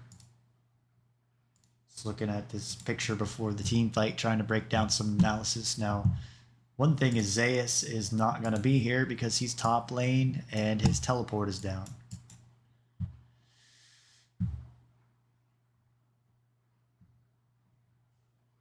Zeka's flash is down.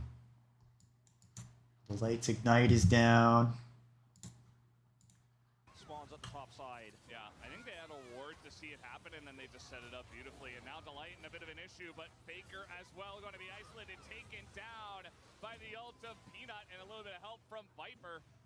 And they do take him out of the fight. We have a Drake in a minute 15, so it's not ready to go just yet. But still, a nice pick onto Faker, able to shut him down. Game You have to make another pot of tea. still dead. Stay up all night. 100 gold lead here for Hanwha Life Esports at this moment in time. Take on the Faker is going to give them a little bit more map control here, and that's going to be, you know, setting up for their second Hex Tech.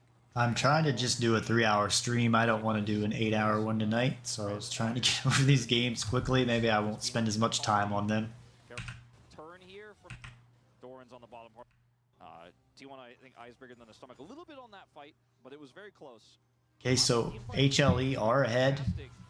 500 gold. He's just having a banger of a game. I mean, he, for me, even beyond the super fed. I value the dragons though, so it seems even to me. The 2 dragons and the gold. Absolutely.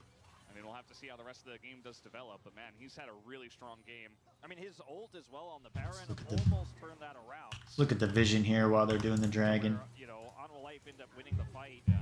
It's just the Peanut effect in domestic leagues, especially against T1. He just really wants to win this game all the time. And that is going to be fun. Go back He's here. really- Yeah. It's just the Peanut effect That around. But man, he's had a really Trying to see why T1 just get this dragon over. Huge vote if Hanwha Life Esports end up winning this game. Absolutely.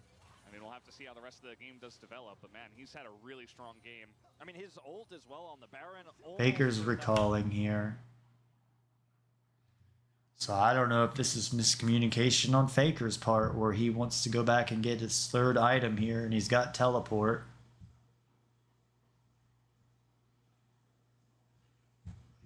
Baker's a little late from what's going on here, so it's a good time for HLE to take the dragon.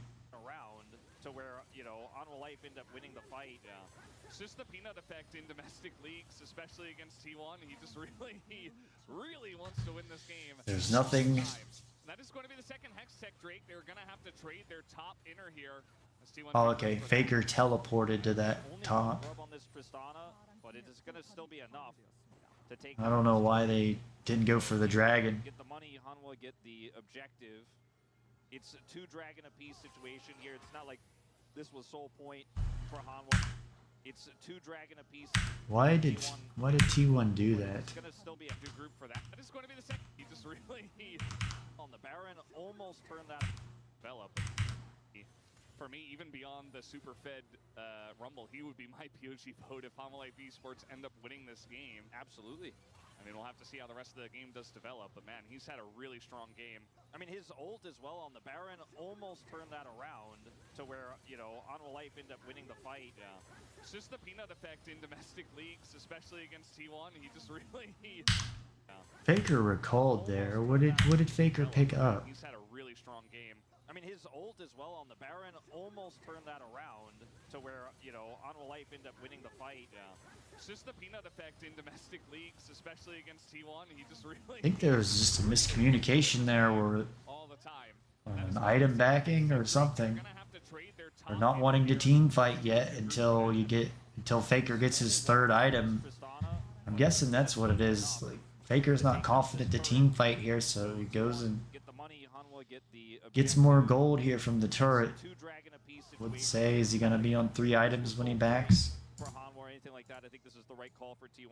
Now he's on 3 items, so Faker didn't have this Lord Dominic's, so he wasn't confident to go fight that dragon fight. Rarely see Faker do stuff like that. So he had to recall, then right there Faker had to recall, pick up the item, and then he teleported top lane. Or no. Well, yeah, he like recalled and then teleported, and I think realized he didn't have enough gold, so he miscalculated, and then he had to go back and he got the Lord Dominic's. Or he didn't know, like, or he knew he needed that much more gold, so that's why he went over here and helped shove. But I don't think there was a turret up then, it was just a wave they were shoving. So it tells me they weren't, T1 wasn't confident enough to fight HLE right there in a straight up team fight. He needed the Lord's Dominic for Poppy and Alistar. Even the Rumble just to throw down an equalizer and just slow everybody down and get them, kind of force them, corral them into a fight. So the Baron's up in 50 seconds. Faker's recalling again, Carry is recalling, Zeri's recalling. Items. I think, you know, given the double 80 carry meta though, Start looking at items. Zeus is behind an item. Not gonna have the same raw stats as a He's on Owner's on 2 items, Faker's on 3 items. Guma's on 3 items. You want to be on 3 items 30 minutes. So Faker's ahead, Guma's ahead. Carry it. Zeus is behind.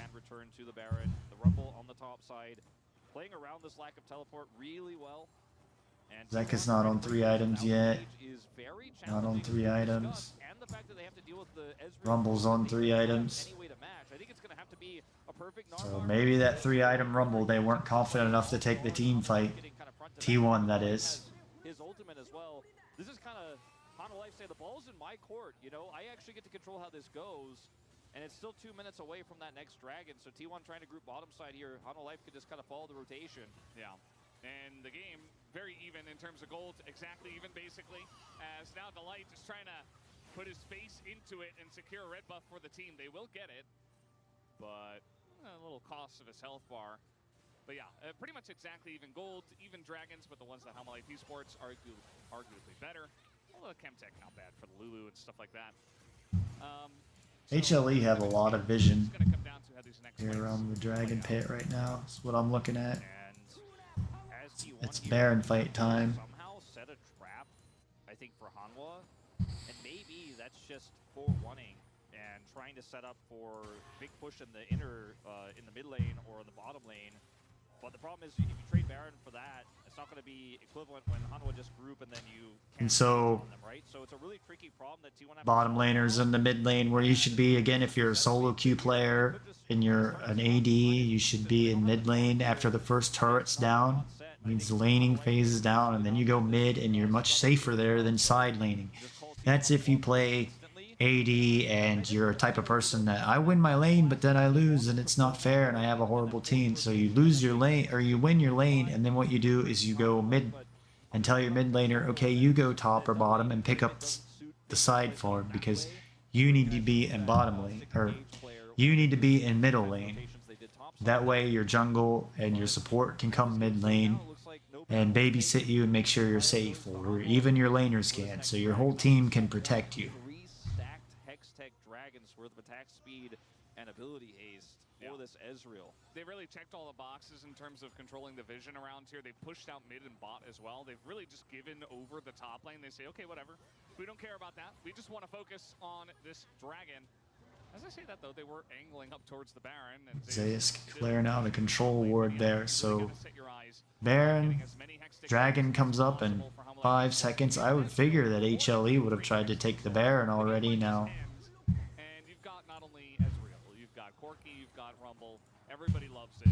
Yeah, I mean, T1 might just walk out. Nar's ult is down, but his teleport is up. Okay, they're gonna actually chase T1 on this. I mean, they have full control, and without an HLE have all of their summoner spells up, all of their ults up. Try to solo this if T1 got cold feet, and they are going to get a little bit of cold feet, so even though this leash is slightly Dorn, solo, and dragon, he can't go to Baron because he doesn't have a teleport. So this is something where I think T1 really messed up on, where there was some type of indecisiveness right here where they knew Dorn was on dragon and they could have went over and took the Baron really fast, but they have indecisiveness in this first game. I mean, they have full control. So this is what Hanwha Life won right here.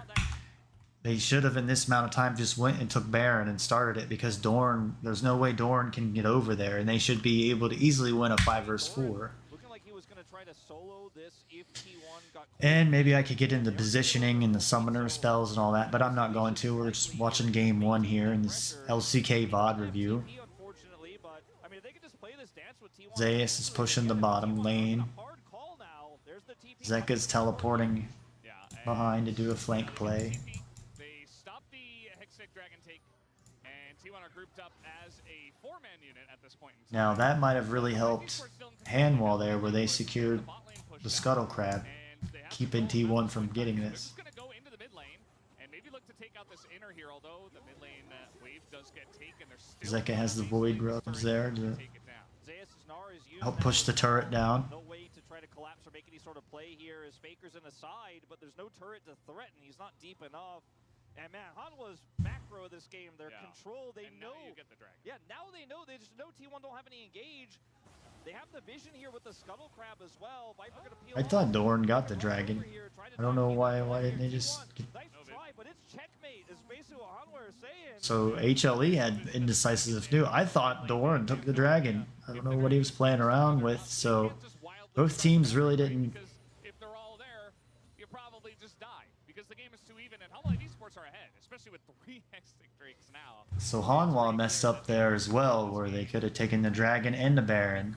Got 4 kills in this game, but T1 could have got the Baron. He hasn't been able to have his real Zeri team fight, whereas yeah, same is true of Viper. He hasn't really had a team fight, but you know what he's done? He's pressed Q. So what is going on? Oops. Neutrals.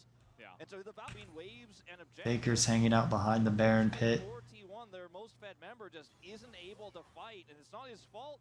It's just the lack of engage, and it's the map control that's so oppressive for Hanwha. Now Hanwha are going to set their eyes on Baron, but Zeka on the opposite side of the map with his TP. Zeka should have teleport up. It says Zeka's level 18, so Faker's 2 levels behind Zeka right now. He does show up, but as T1 again, when you're so reliant on this Gnar bar, it's hard to find the perfect moment. Hanwha aren't making any mistakes. Pretty much even in items as well. Doesn't care about the Sejuani that's standing right there. He's just so strong. He's got the light right next to him. If any engage was going to happen, kind of reminds me of the old days with Ruler Core JJ playing Ezreal Tom Kench, where Ruler would just do whatever he wants, literally. Maybe a Zonya's Hourglass would have been better as one of these items for Doran. So I think Zonya's is really good on Rumble because you can ult through it. So don't take any damage while you're ulting. Yeah, and now this is the call for Hanwha Life to control this choke. Faker's half health, great true shot there. But that's like from years ago, I guess, where you Rumble ult and Zonya's, like Marin days. And now this is the call for Hanwha Life to control this Or choke. Looper days. Faker's half health, great true shot there. Doran? They're gonna find Doran. I mean, there's a lot of damage, and Odin gives him the Doran loses his flash and teleport. My guy, you're giving us a chance to come back in this game. Yeah, that's a huge catch onto the Rumble. T1 up a man now. Got Faker teleport flanking in behind HLE now.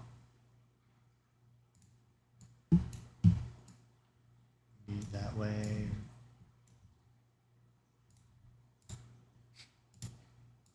Teleport comes through from Faker. He was half health, but he can just come back here and Doran's flash is down, and he doesn't have teleport, so he can't come up there. So there's 30 seconds. T1 could be taking the Baron right now, but they're trying to just straight up take down HLE.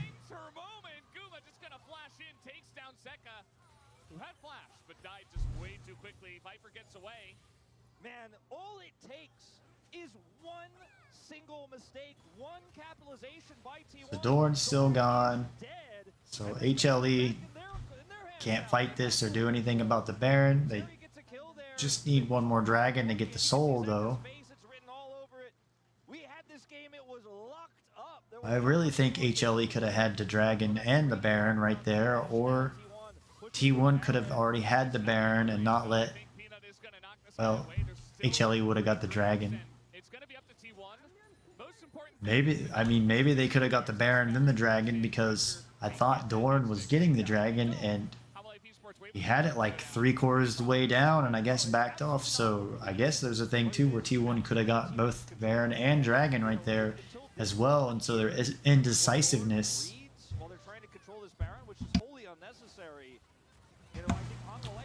Or confusion within the team communication, or kept that from happening. Yeah, as now Delight going to be forced to ult himself, but he might still die. Yeah, he realizes it has to flash away as well. Just trying to get some vision in their own jungle, but they can't even do that. I think this goes to 7 elemental drakes. You know, I think T1 should be able to, with this push on the Delight, his ult's gone, the prio they have with Baron, they can kite back in 70 seconds and take their 3rd dragon of the game. Guma gets a turret. And once the Baron is down, Hanwha can play the contest the prio game again. If anybody else dies here, though, I mean, there's still a minute and a half left of Baron. See Zeus up here pushing the mid lane. In their defense. Shot barrage not going to get much. Again, you don't have a teleport on your top laner, so this kind of exploits where you can push more than one lane or make plays across the map at the same time. So T1's taking advantage of this right now, getting 2 turrets instead of 1. I think we have to have a small conversation about this Morel Nomicon and Doran's inventory as well. It could be Azonius instead. I think would have offered him a lot of safety in this. They do have the 1 teleport on Hanwha Life on Zeka. They're down an extra teleport on or teleport they should have on their top laner. I'm not a big fan of the Ignite. Otherwise, just constantly putting yourself at risk to do that damage. Otherwise, you're just an ult bot in this game with all that damage. And once you do that, you can't do much else. If you're Rumble and Ignite is very, very, very strong early. That can win you a lot of solo queue games if you can snowball and then play it out. If you know how to play out your lane. Absolutely true. So T1, they do their job, like I was saying before, right? You take control with the Baron buff, you take the Drake away, and like you said, we're probably going to 7. This has been an excellent Oh, was I talking and so far. Zeka should be able to take this down. did Hanwha steal the dragon? No. He's super strong right now. We'll just take this turret off the map. Well played. Quick reaction there. They've always had. There's really not much going on right here because they're just recalling and waiting for these waves to shove into each other, which takes like 20 or 30 seconds. There's not really much analytical stuff going on at this point. You just trying to get all the objectives you can off the map. Restart that game of clearing up the map, clearing up the vision, contesting mid-prio. The lack of teleport means that you've always got to keep the rumble on the classic, you know, League of Legends prio fight, as IE now picked up from Zeka with that kill of the turret topside. Viper gets some vision on Faker and does some damage on Carrier. Deciding factor in this game. It is going to spawn faster than the Hextech Soul. And Guma's already on his full items. put that pressure on from the residual Baron. 36 minutes into the game, so I would say that's really good. Because if he didn't have 5 takedowns, he'd be like 4 items or 3.5 items at this point. Faker's almost there. Then it gets really interesting because both of these teams want to get Hextech Soul. You would imagine as Viper.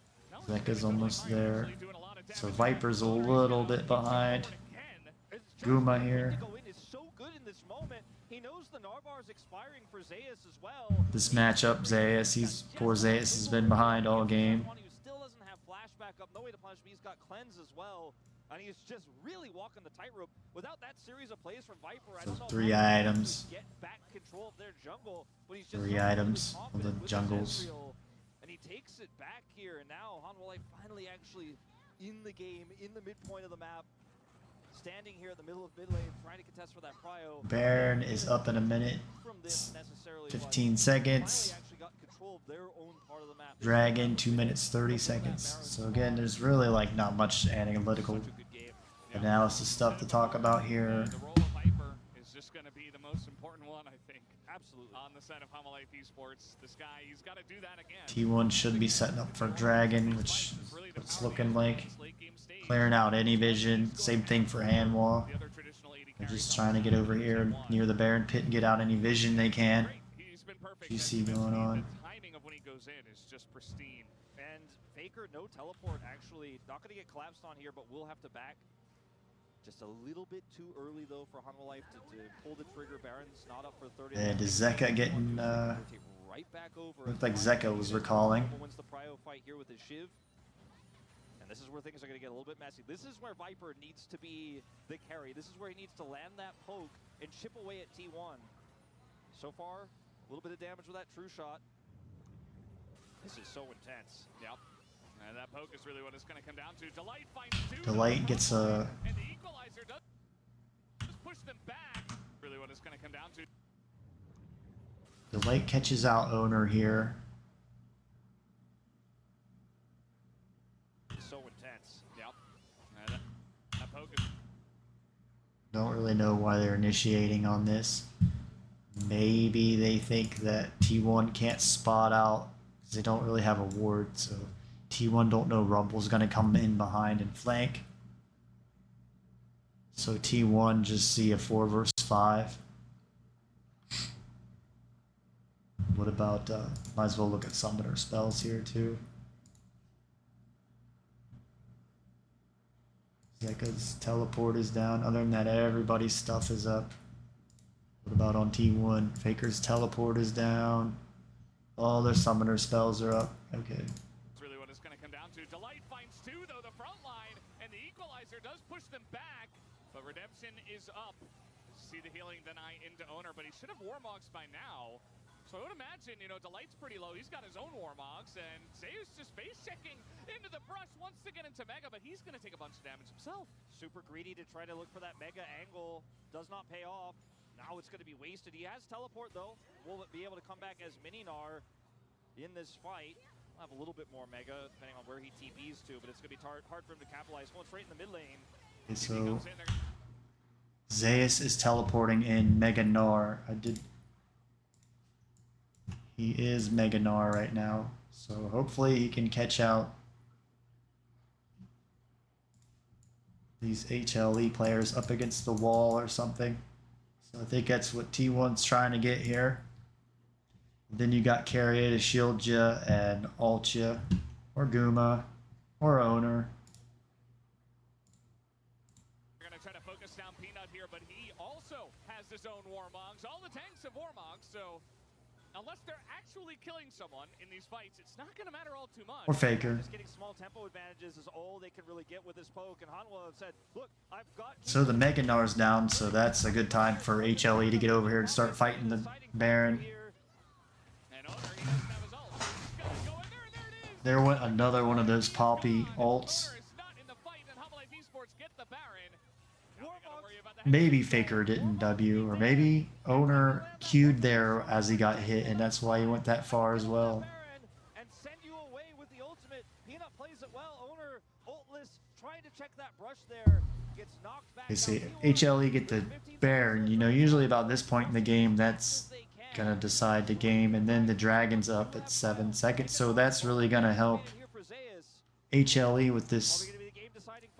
I think, you know, overall HLE have the stronger 5-man all-in your face team comp. T1's takes kiting around and a lot of communication and some styling and mechanics. So Peanut gets in there and steals the dragon. It's another reason maybe outcome of this game's a certain way. Zeus is behind to make some type of flank. I don't see how Peanut got in there.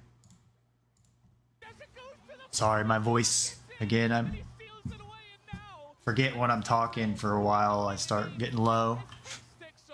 In this one, and T1 kind of head in hands after this one. Figuratively, they have lost every objective. They lost everything. Peanut playing the game of his life. So Delight in there, sweeping out any vision that he can. At this point, usually the game's over. There's really not. I don't really think there's much T1 can do to come back in this, because I think the Dragon Soul is that important. And they have the Baron buff. Probably, but the game's not over. But it certainly feels like it is with Hextech Soul on this level 18. It might. HLE might have been trying to get Meganar out before trying to fight. Good luck as the damage coming in once again, and Viper can do whatever he wants. And they're just looking for it. Oh, there it is. Peanut finds the flank as well as Courier is going to be assassinated from miles away. And now they will break down the front door of T1.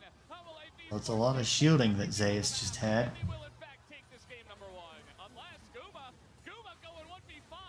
He's got a BT, but oh, it's not enough. Nice try. Well, Guma looked like he did a lot there. That would have been crazy if he won that. So there's game 1. Both squads, the tenacity of T1 without any control there. Punisher Doran gave them another chance, another lease on life. But Viper said, I am winning this game. He grabbed it by the horns and he brought it back. One of the best games of the season so far for me. So there is game 2 draft. I'm going to take a break, make a pot of tea, eat some food, and I will be back on the Soda stream and VOD review game number 2 of match 36.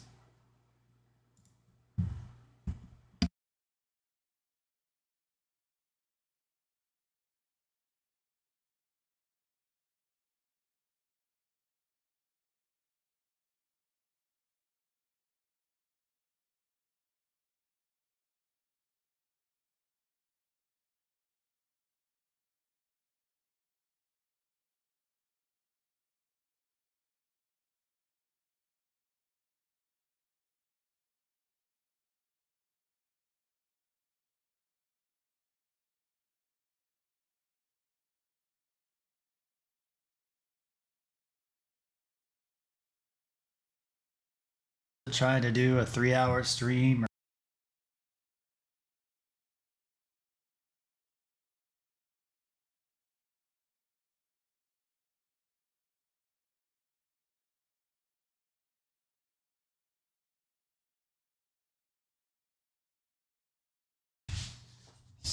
Over here. Whoop.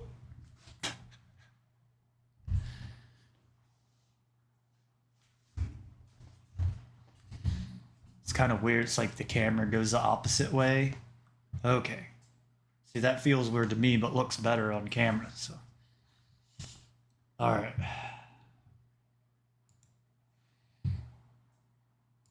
You know, he has T1 have a blue side on this. Now again, I've got my whole thing. and then still gets the Bobby. Has a performance of a lifetime. I do my drafts a certain way. I take notes. It allows me to help break down this game. So I'm gonna sit here and write this out. The ult and the smite is this time.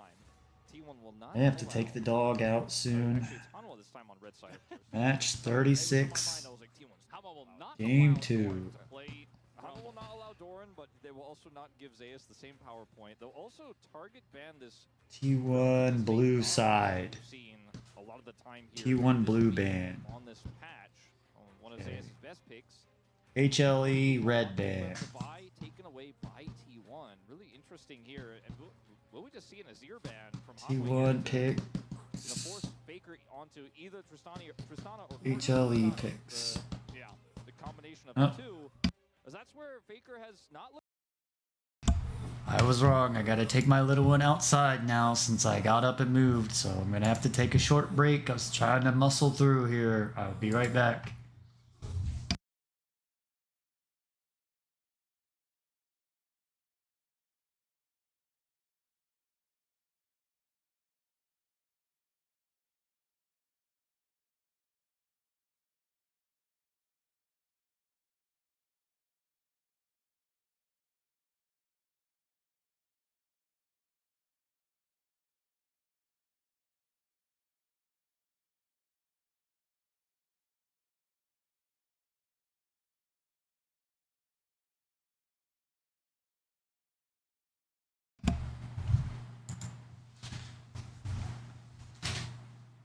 Okay, back to this draft. Whoop.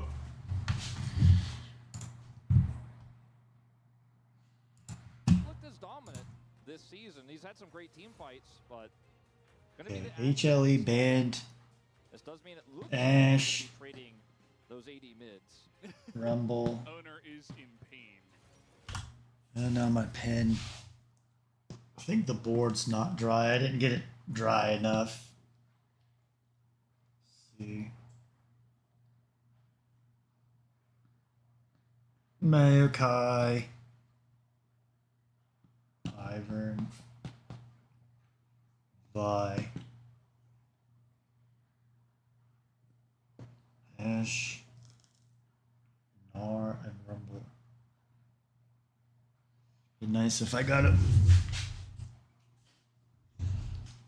Nice if I wrote them down on the right spots. Okay. All right, little buddy. There you go. He just needed some assistance. He is old. Okay. HLE, red band.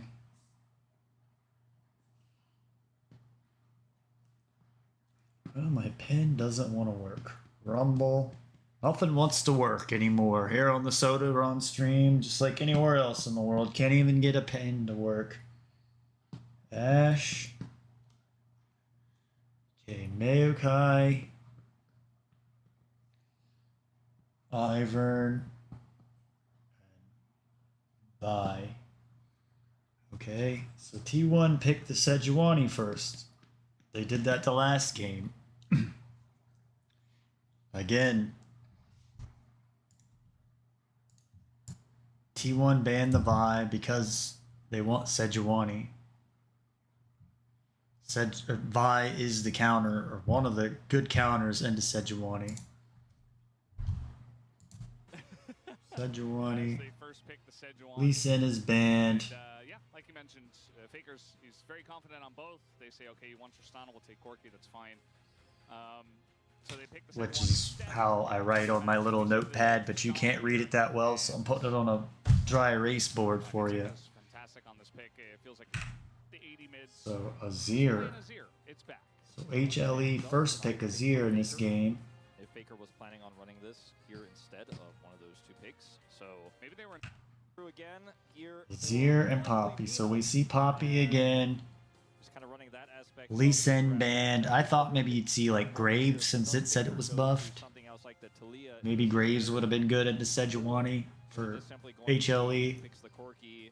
This is the matchup you want into the Azir. I think more than the Tristana, even though you can buffer.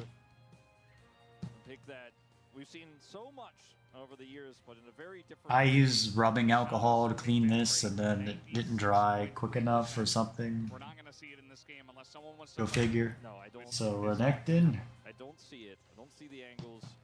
Renekton will be the choice here for Zeus. Pick we haven't seen. It does better option. Just lock this one away.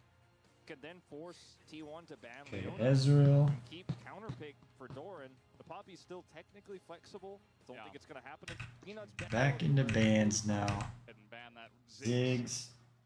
Ziggs, I feel like definitely could have been a great choice for Guma if that was left available. You don't have a lot of AP in the comp already, so could be coming out. But now they're going to take the Zeri away as well.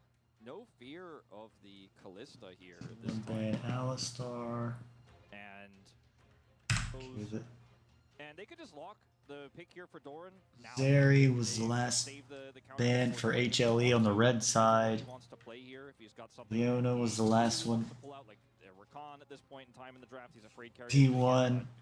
So banning out Delight. That counter pick is going to be very useful. And the I don't think they're gonna pick Quinn into Renekton. Well, they pick. Okay, so Quinn is like the heavy, and games don't go well for Quinn into Renekton. I don't like the not having teleport, but Quinn is the known hard counter to Renekton. We haven't. The last time we saw her was the Shy played. Caitlyn Braum.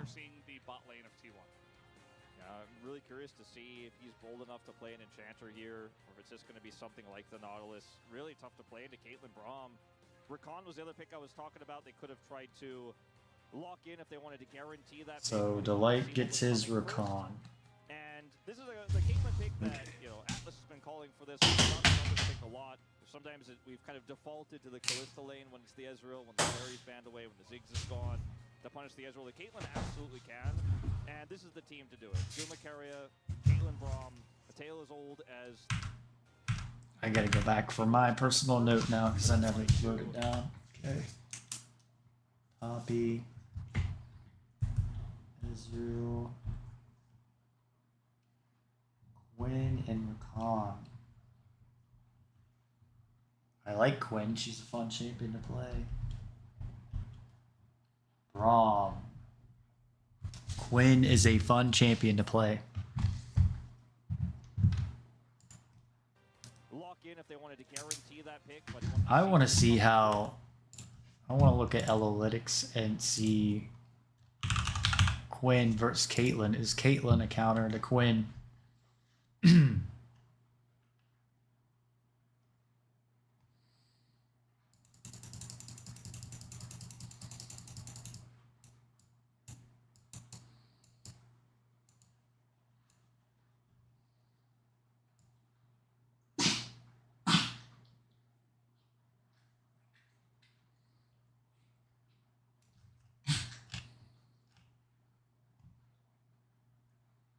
Doesn't really say anything about it. Alright. So I probably won't go as heavy into the vision and the... bottom side. And Doran to a lesser extent, but this is otherwise not very... The observer cam is out 2-0. Rift. Loss in game number 1. They pick the set. Okay, so HLE do the thing they did the last game where it looks like they're up top valuing Doran.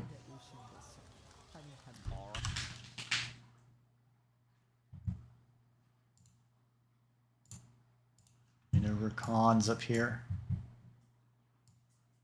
The lights up top. He doesn't have the sweeper lens this time. You need to go out? I gotta take my dog outside. Sorry, stream. I'll be right back.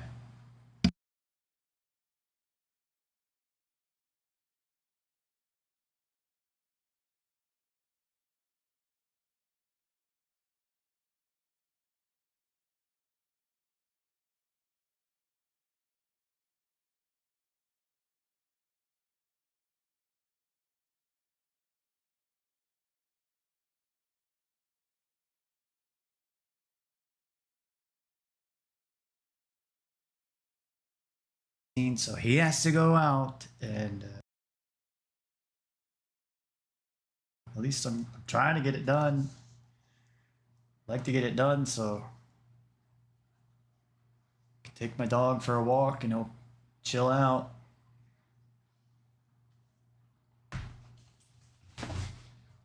All right, maybe it's all my fault.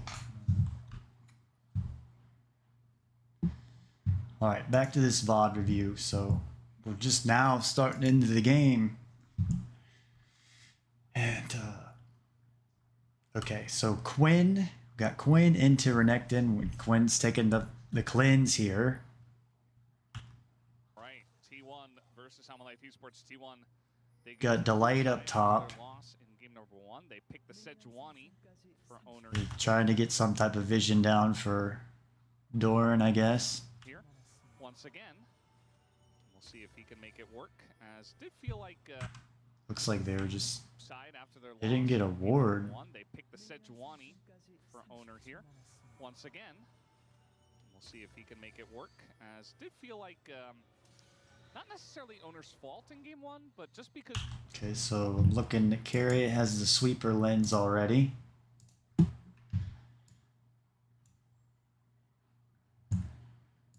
Khan went back and got his sweeper, so there's a ward there. It looks like we didn't get to see it on vision from the game on the in-game camera. So impactful.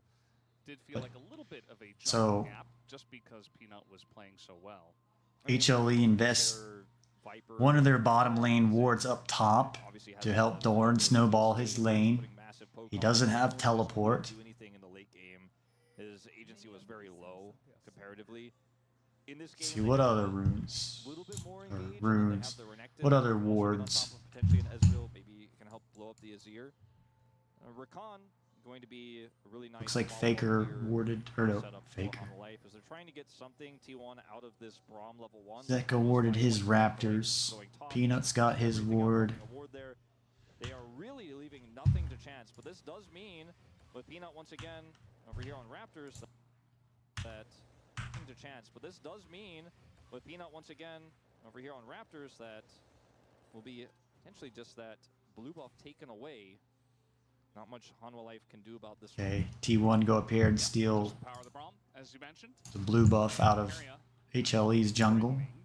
And then roam back here to bottom. Carry and Guma, they were with owner up here. Run straight at them. Gets that Q So onto Viper. I expect And we'll see owner to gank very early here. our engaged Looks Braum like he's in this backing area. off from the Gromp. It's warded from HLE. So. Yeah, Not necessarily looking forward to it. not going to necessarily be the greatest. I Well, do Camps agree with Peanut you. backed off for some reason. Let me look at runes here again.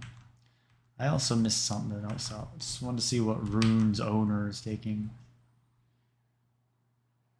Cheap Shot and Relentless Hunter. Okay. Not much Hanwha Life can do about this one. Yeah, just the power of the Braum, as you mentioned.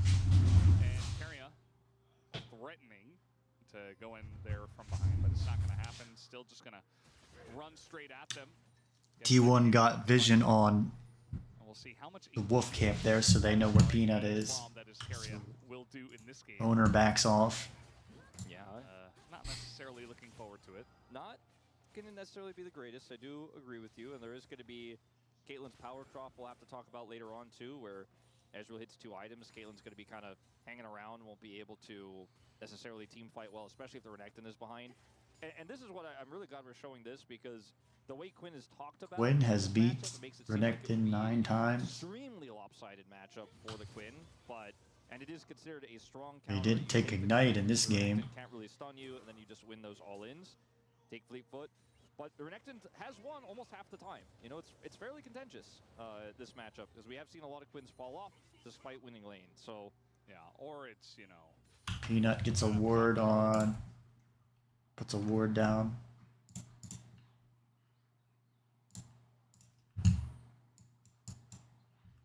Gank Faker. Faker will probably lose his flash right here. later as Peanut is coming in here. Pretty early gank onto Faker, who doesn't seem to have Valkyrie or doesn't seem to want to use it. It's a bit of damage to him. So he doesn't lose I anything. want to go splat on the block there from Peanut. Just, Hate going splat on the block. yeah, the steadfast presence. Dorn puts his ward down in the river.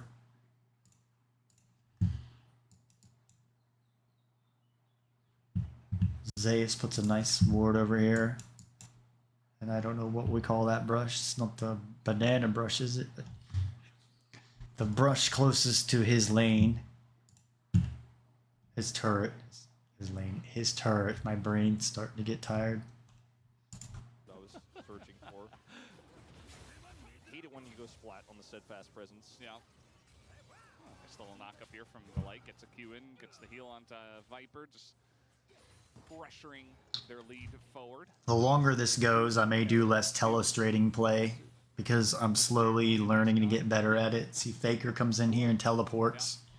Might just give more commentary and talk. Caitlyn Braum, very strong, but Ezreal Trying to learn too fast and do too much at once, so this is going to be a slow process, getting good at these VOD reviews, and being professional. can do a lot of damage, and he is right now to Guma, and the heals from I'm the slowly realizing this. So yes, you land the concussive blows, but carriers most of the time just kind of Zeus used his teleport. Guma, well, he did, but then it went down, and then eventually Guma gets very low. Yeah, the sustained problem here. Baker's teleports down. Buffs to Ezreal and his Q damage.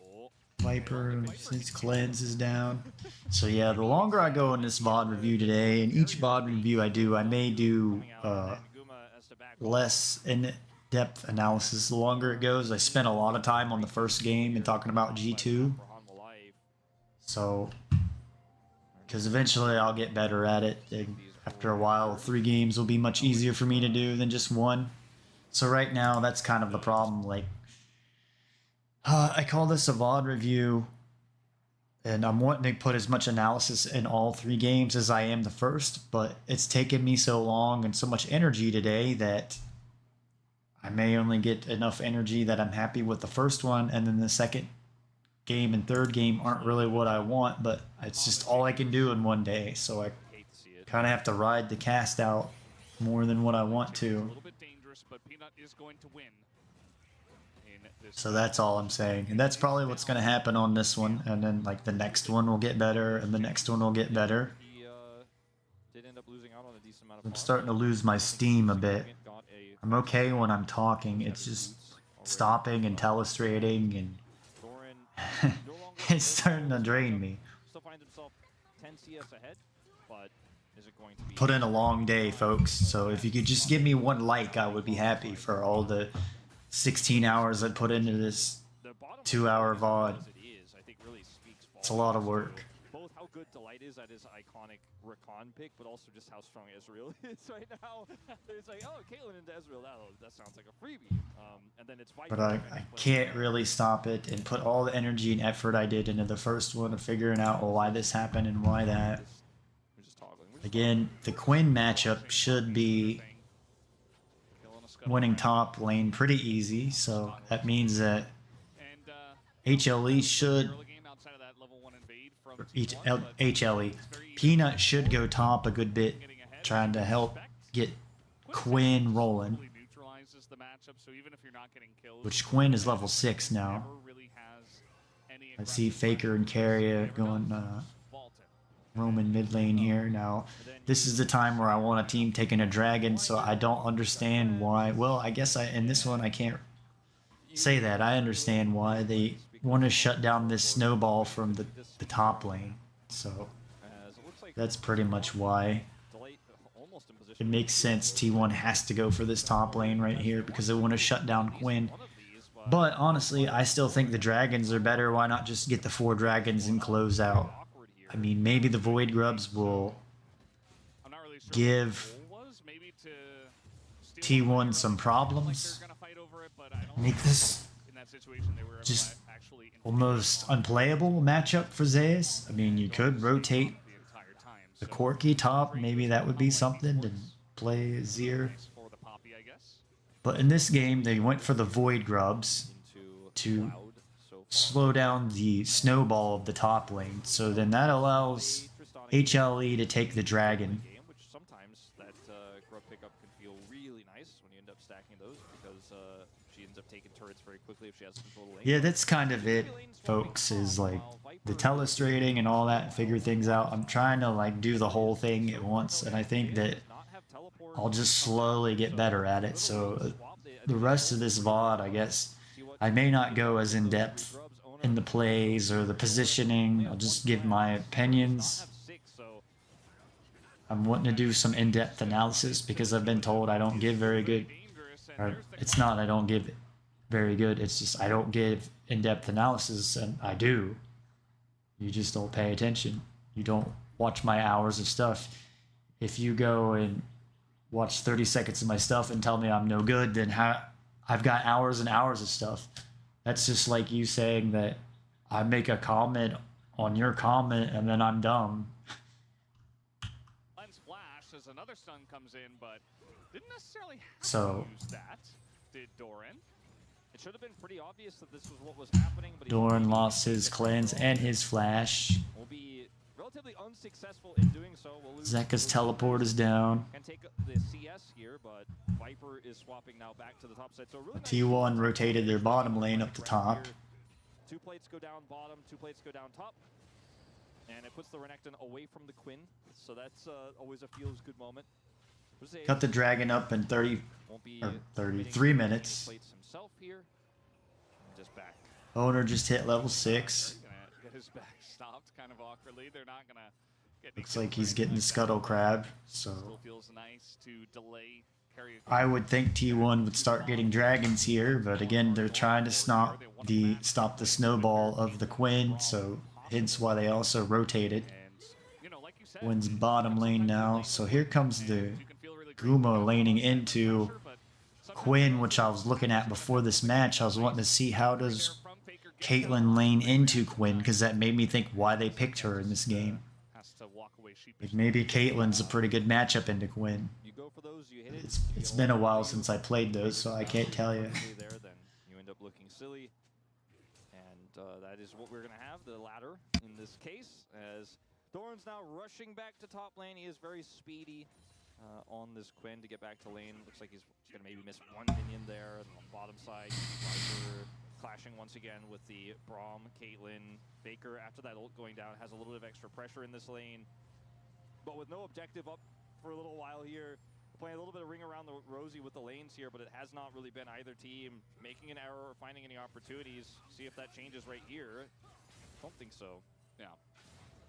You know, the more and more I watch this, the more I feel like it can be risky to play Quinn in a lane swap meta because Renekton's Okay, out. so looking at the Yes, there is wording here, just mark these down. He's probably going to take the lead, but that's not the way this is supposed to look. Oh, by that's any not the right means. color. And, you know, they traded an even amount of plates, basically. T1 are ahead on golds. It feels like Zeus is totally fine. Yeah, he's not getting any kills, but he's getting... So we're back to the for free. standard bottom lane, and Renekton is top, and Quinn is top again. And the Renekton is usually much more valuable. Again, it's a bad matchup into Renekton, so that's why In their brawl, it can be another threat. HLE and AD carry, or the T1 keep swapping their lanes because some damage on the flank, and if she's massively ahead, it's just such a bad matchup for Renekton, even though Renekton is ahead of Quinn right now. you'll see what she can do in a team fight. But with So this whatever game state, T1's doing is T1 working here. Definitely outplayed and outrotated Hanwha Life. Viper gonna eat an ult and a stun. Has to cleanse it just to get away from the trap. So Owner's back up here taking the Void Grubs. Again, I think from those two. Here comes Peanut. this is to prevent the snowballing of Quinn beating Renekton even more, because that's typically the hard counter matchup is Quinn into Renekton. Even into the Quinn, that Peanuts, you know, he can't get the Renekton. He can't, you know, stop that first grub from going over. And yes, Owner backs off, but Zeus is rotating back over again. Nice play from Owner there to shove Peanut off that scuttle crab and take it. And Zeka does have his ult back up now, but isn't able to get over there and put the pressure on. Speaking of pressure, Viper and Delight gonna lose a plate down here as this Caitlyn with 4 grubs is really going to work. All right, well, And we got a teleport flank play from Azir here, so okay, let's see what's going on. Now T1's got a ward of Zeka coming through here. Zeus has his teleport up. I gotta check on my little one.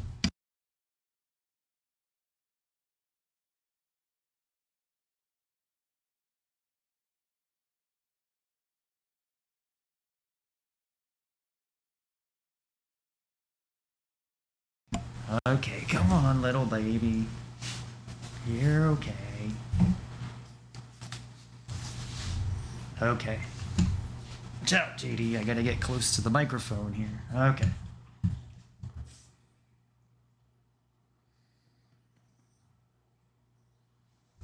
Here.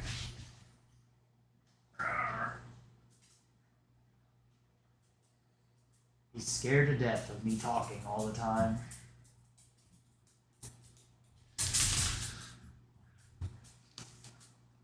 Alright, you want up here, alright.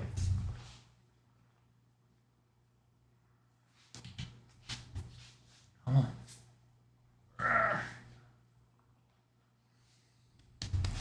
Okay, sit down. Sit down, buddy. I'm trying to draw a map here. Brown, Zeka, here he comes. This Okay, double so flash available. Renekton's teleporting here.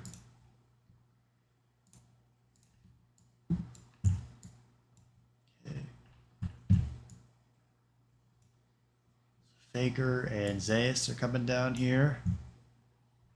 This is a 4 versus 5 here in a minute. Quinn is going the wrong way. Quinn, I'm sure that's why T1's doing this, because they know Quinn can't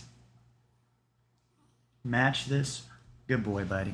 I know, I'll be done in a couple hours. I know you don't like League of Legends. Nobody in my family likes League of Legends. My dog.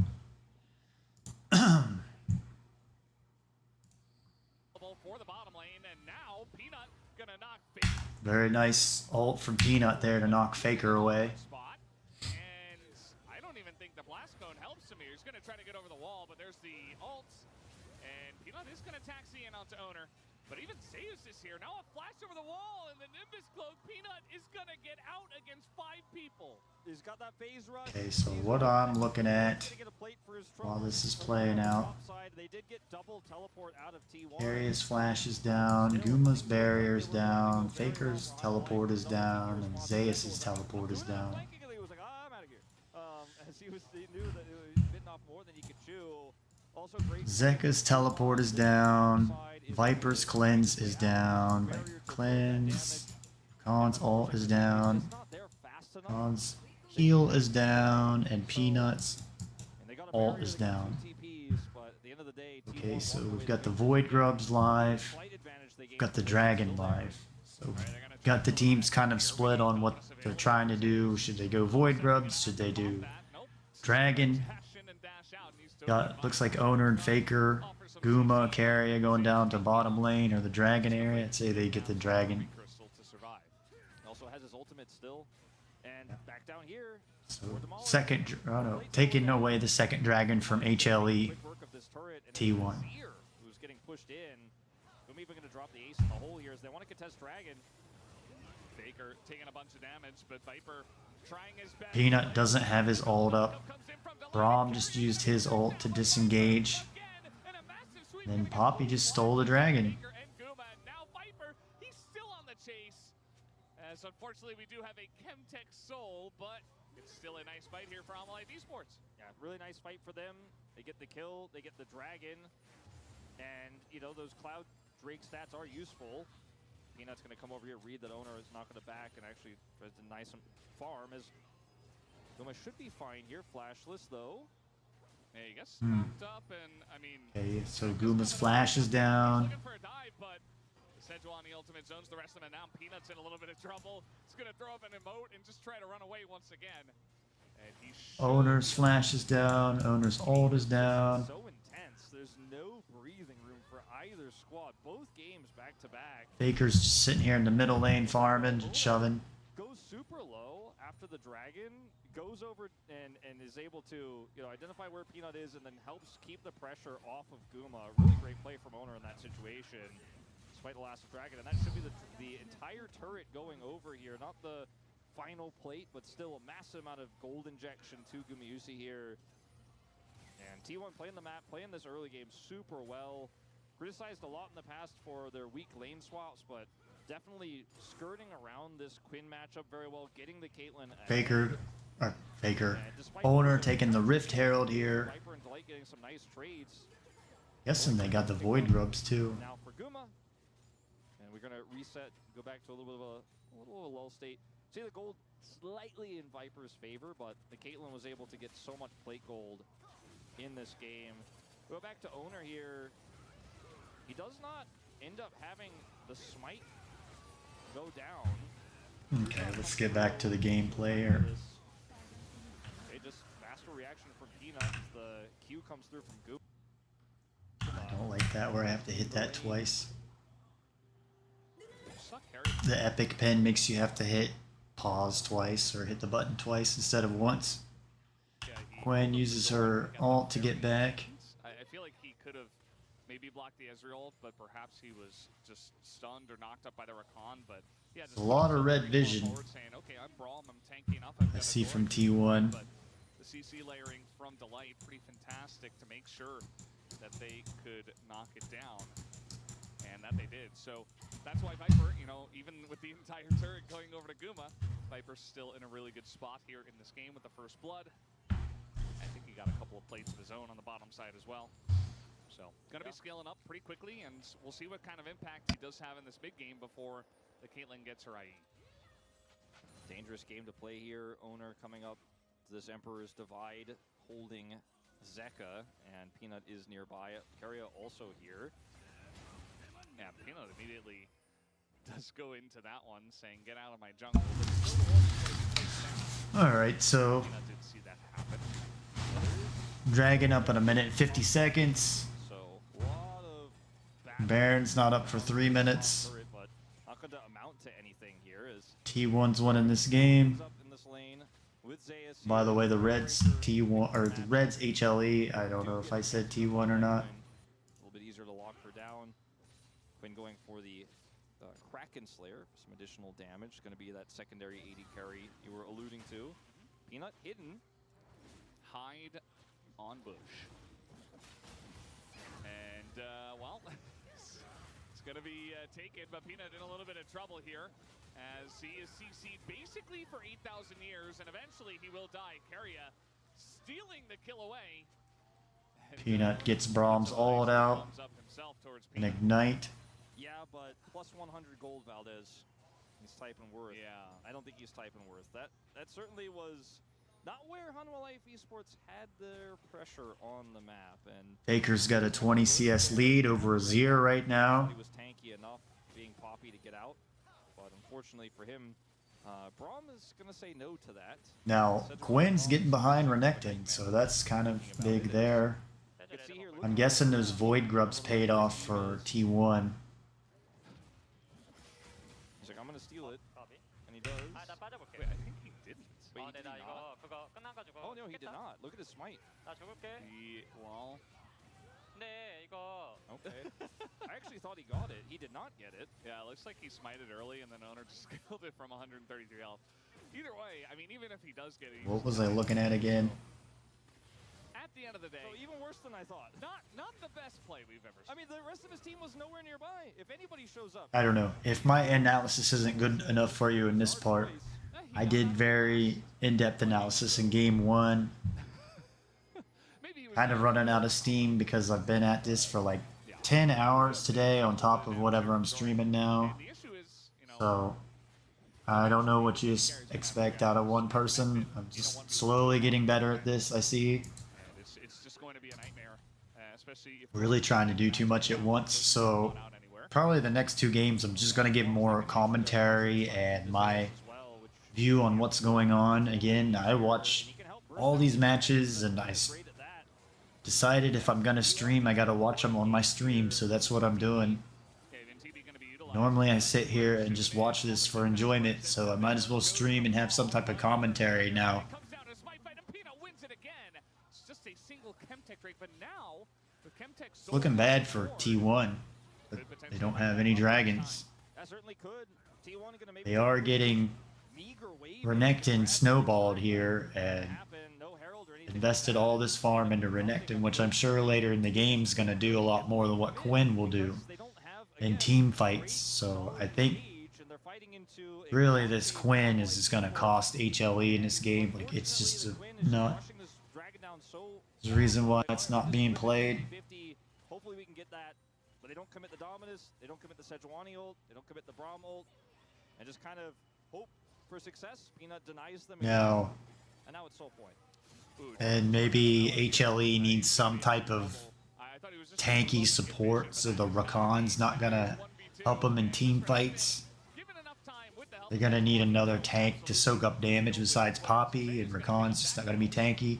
Rakan's not on a Warmogs either. That was a bit of We saw in the last game, Warmogs was great on the 2 supports. Remember I said, look how much damage is healing up Alistar. either way, he steps way So- too forward. Does go out of Valor and has Flash and Cleanse, but there's just too much. Don't see that in this game. Like, maybe Warmogs would have been good on Rakan. Who knows?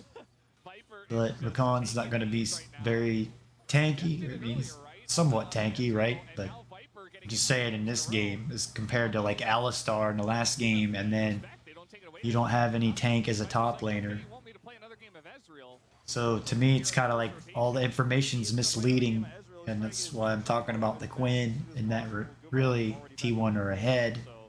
And it says they're ahead by 3k gold. I do highly value the Dragons. Viper putting the pressure on in a big way, back-to-back games, and you know, it's moments like these. Good boy, buddy. If you leave yourself Okay, I'm sorry. stationary, like, Thank you, buddy, for being patient. ready to punish, he's gonna true shot you. My dog really doesn't like this and hearing me talk so much. In this case, but And their carrier has his Warmogs now. to help Guma get out of dodge. This means bottom turret goes down. Zeka. Maybe that's what Rakan's building too with the And even with Gargoyle Stone Plate and Giant's Belt. Mono Life still show that this dragon has I just mean like at that point, Rakan, even this Ezreal, if you can land everything with a Warmogs, I mean, you're not, did to bring them back in last game, it's so oppressive. you're just not a tanky support is all I'm saying. You're not a Braum, you're not a Leona. We see how tanky Leona is. Khan's like a mage, really. Spellcaster. So he's, I always consider him squishy. Back up, can just toss it straight mid into this wave. Well, this time Carry is going to stand right in front of Guma. He's going to say, okay, I did my warding. Now I'm going to just stand here and make sure that Guma can farm. Viper's out of mana as well. It's just gonna back off, go back and So buy. is this a Warmogs? This game has been, just like the previous one, such a juggle of prio. Not a whole lot of big team fights just yet. We're gonna get to that later, potentially on a Baron or on Now this Quinn's got her Farsight ward. have a very early Ezreal's got his Farsight ward. Keeper's verdict. Okay, Peanut hits Braum out of the fight with his ult. To hit Guma, but the siege is still coming in. Yeah, I mean, still the damage, I guess. to I mean, it Guma. saved the turret, so It you know did, what? Yeah. Credit to Peanut. He says, look, there's only one way to keep this turret alive. Nothing else is happening. There's no Drake. They're not going for So Baron. Dragon in a minute. HLE get to keep their turret. That forces T1 just to go down into the bottom jungle here and probably get vision and prep for the dragon. That'll be up in a minute. And to get the red buff, I guess, on Faker. That'll help with the team fight or not. For a turret, they failed to get it, but were able to get Or so. Faker's going to get this red buff and they're going to prep for a dragon fight. 40 seconds. I don't know how that's Renekton's got his teleport. because I'll explain it. T1 is Doran will not be able to teleport down there. Even though Azir's going top lane, he's got his teleport too. probably there might be some aspect of the calculation that goes with the turret plates that he picked up earlier as well. Kind of implying that he was winning lane. I know that the team diff definitely does factor in as well. Azir's sitting on 2 items. Corky's sitting on 2 items. Renekton's not on 2 items yet. One with the bounty. Quinn is on his 2 items. Again, that's why like As well. T1 keep focusing the Void Grubs there. They had to invest in those to get Renekton ahead to stay even with Quinn. From his quill and from the summoner spell. Now Zeus has his 2 items. They really want this turret. They're not going to get it, but still chunking Viper down. He is Okay, so we got get some of this mega honey. we had fruit. some teleport in there. Back up, but now T1 prio on this dragon. Zeus. Yep. And that fruit is one of the ones I like because it promotes action. There you Viper's go. able to get right back in. So Peanut starts off the dragon here. Fight here. And let's see how it does go. T1 don't really have any vision in this pit. He's got his So keeper's verdict, and there it is. Owner think desperately trying to dodge it, but now you just don't have smite. Peanut's very confident with that The engage on Azeu's. Poppy ult there for team fights. This Renekton kinda going crazy, but not for long, as he was alone. The rest of the team did Don't know where Owner was there. Temtic sold a Humble Life Esports. Where was the T1 jungler? Really, that mega honey fruit So let me rewind here.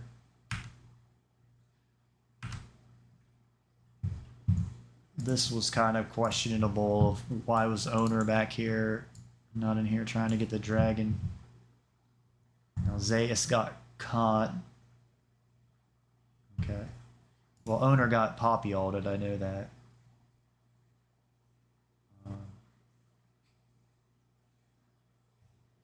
And now they get the engage on Azeu's. As do they have the CC to lock him down, though? This Renekton kind of So bad spot for Zeus. But now you just don't have smite, so and let's see how it does go. Doran on the flank. Yeah, Doran is I was getting ready to say T1 have no vision around this pit. There it is. Owner desperately trying to dodge it, but now you just don't have smite, so it's easy. And now they get the engage on Zeus. As do they have the CC to lock him down though? This Renekton kind of going crazy, but not for long. As he was alone, the rest of the team did not want to follow up on that without Owner. Losing steam to go super in depth here. I could if you really wanted me to. Is so massive because T1 use a lot to push Viper So- down to half health. Okaria blocks the returning damage, and its Faker just goes. Poppy helped, you know, shove Owner out so he can't smite it. So Keeper's verdict once the again, dragon. So great for objective control, and this is how you watch a team play their style, right? This is what I love to see is Peanut's like, I'm picking this Poppy. It's not as meta as a lot of the other jungle picks right now. You're gonna ban everything against me? Well, guess what? I've got this too. And he's gonna use his ult to secure this, and then Zeka, as soon as they know the neutral Well, flank is done, Nocturne they pretty just much focus on does the him. same They know he's thing. flanking there. They've got enough damage to take him out, and Guma just cannot follow. Carry just holds up the sad doors, and well, at least not to eat a true shot, but So here's a game where HLE have the Dragon Soul. valuable soul, and it's not the end of the world here for T1. They still have a gold lead. But it's a very fast 25 minutes into the game. This game is going to get a little bit bizarre, potentially. Yeah, I do wonder about this Poppy, by the way, because think about Poppy passive. The fact that Which I talk about how on the side of T1 outside of how important that is to finish out a game, and there's probably stats that it's like 80 or 90% of the games won have the Dragon Soul. We got a 1v1 here. Faker going in on a Doran. He wants I to get- punish him. The big one is going.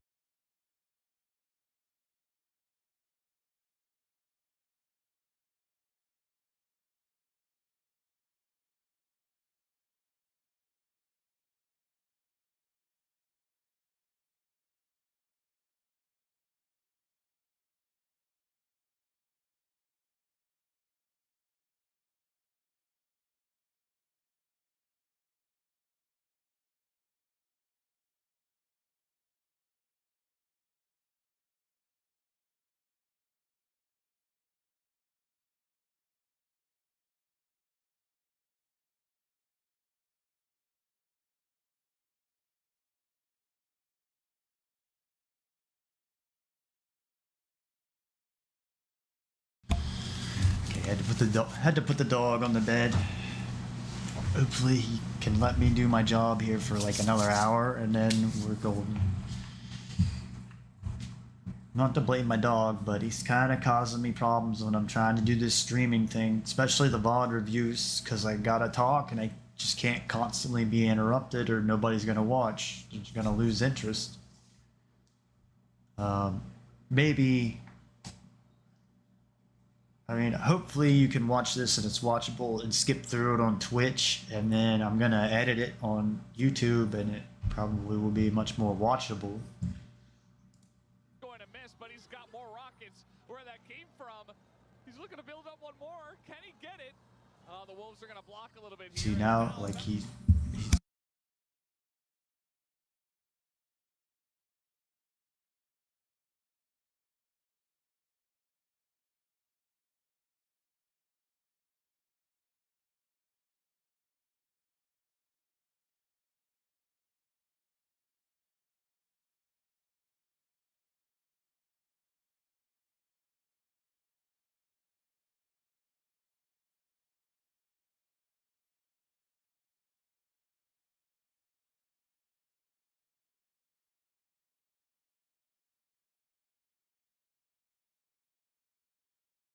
I guess. it's just okay. Okay, SodaStream. So back into this game. It's hard to you start getting these games, you don't want to get interrupted. So it's slowly going to resolve itself out.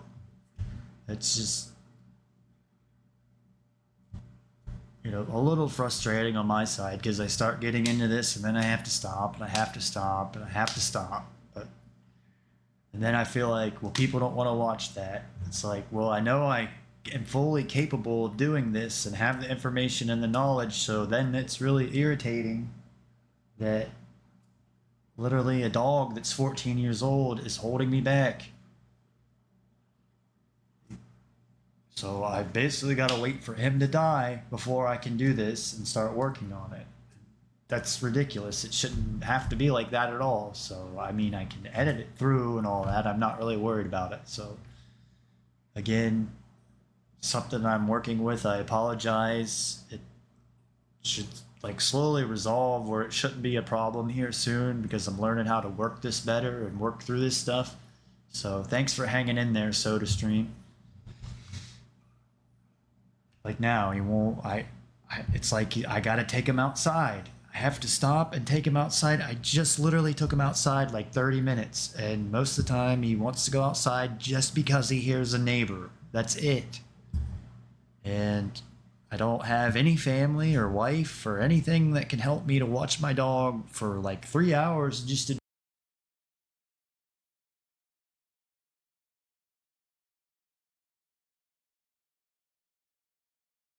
Alright, let's see if we can get going back into this game here.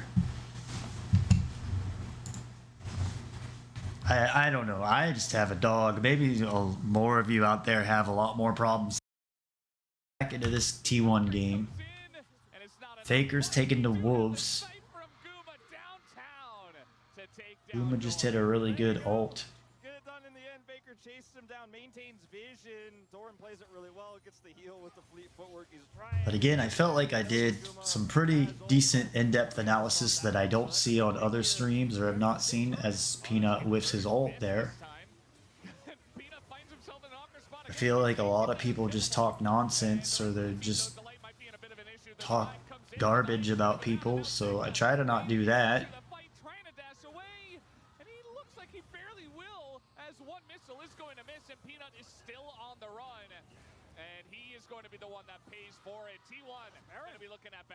Okay, so T1 get the Baron here. I think maybe in a straight up team fight right now, HLE would win this fight because of the Dragon Soul. Not going to be anywhere close to a steal in T1. They had a gold lead already, but now they're going to take even more map control. The timing of this Baron too, with those picks, leads right into the Elder spawn. Rakan didn't get a Warmogs yet. Okay, so what happened here? Baker just straight up almost solo kills Doran. Guma gets the... Didn't Guma get the ult on it? Yeah, Guma got the ult on it. Braum recalls. Or Kyria looked like he was recalling.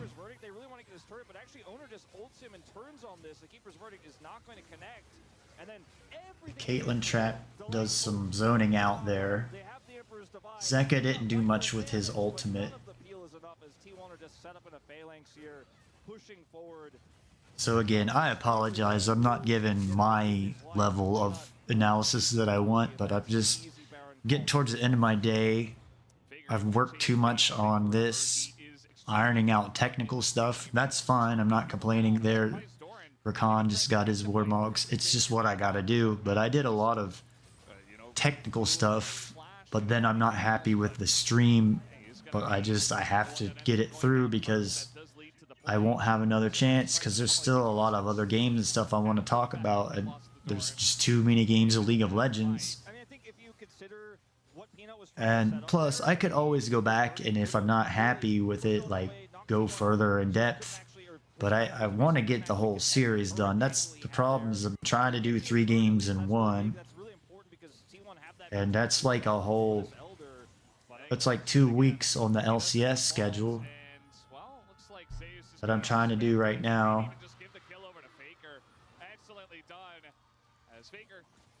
Faker's on his 3 items. Zeka's not on his 3 items yet. Circumventing it with some lane swaps early.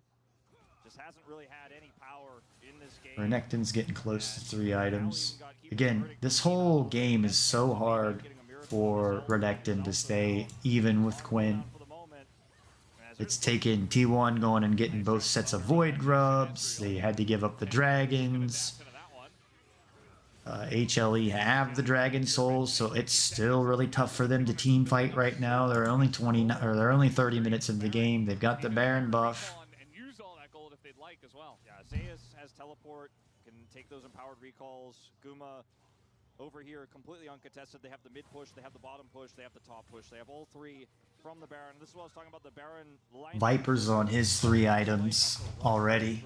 It's 30 minutes in the game, so this is when you should have 300 CS right now. Despite failing to save Doran with it.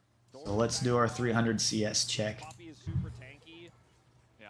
Not at 300 CS. Faker's at 300 CS. Guma's at 300 CS. A little of that farm could have went to Zeus, I think, And doesn't manage to do that. because Zeus is behind. Zeus is being And so we got the Elder Dragon. If and marked by the Quinn, so at least Doran HLE have the Dragon Soul now, if T1 can get this Elder Dragon, it'd be a lot easier for them to close out. we might just have a good old-fashioned flip unless So let me take a look here. This fight of how it's gonna play out. get the keeper's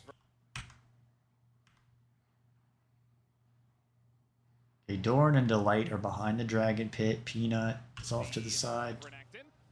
Ult comes in. Peanut doesn't have his ult yet, his first thing.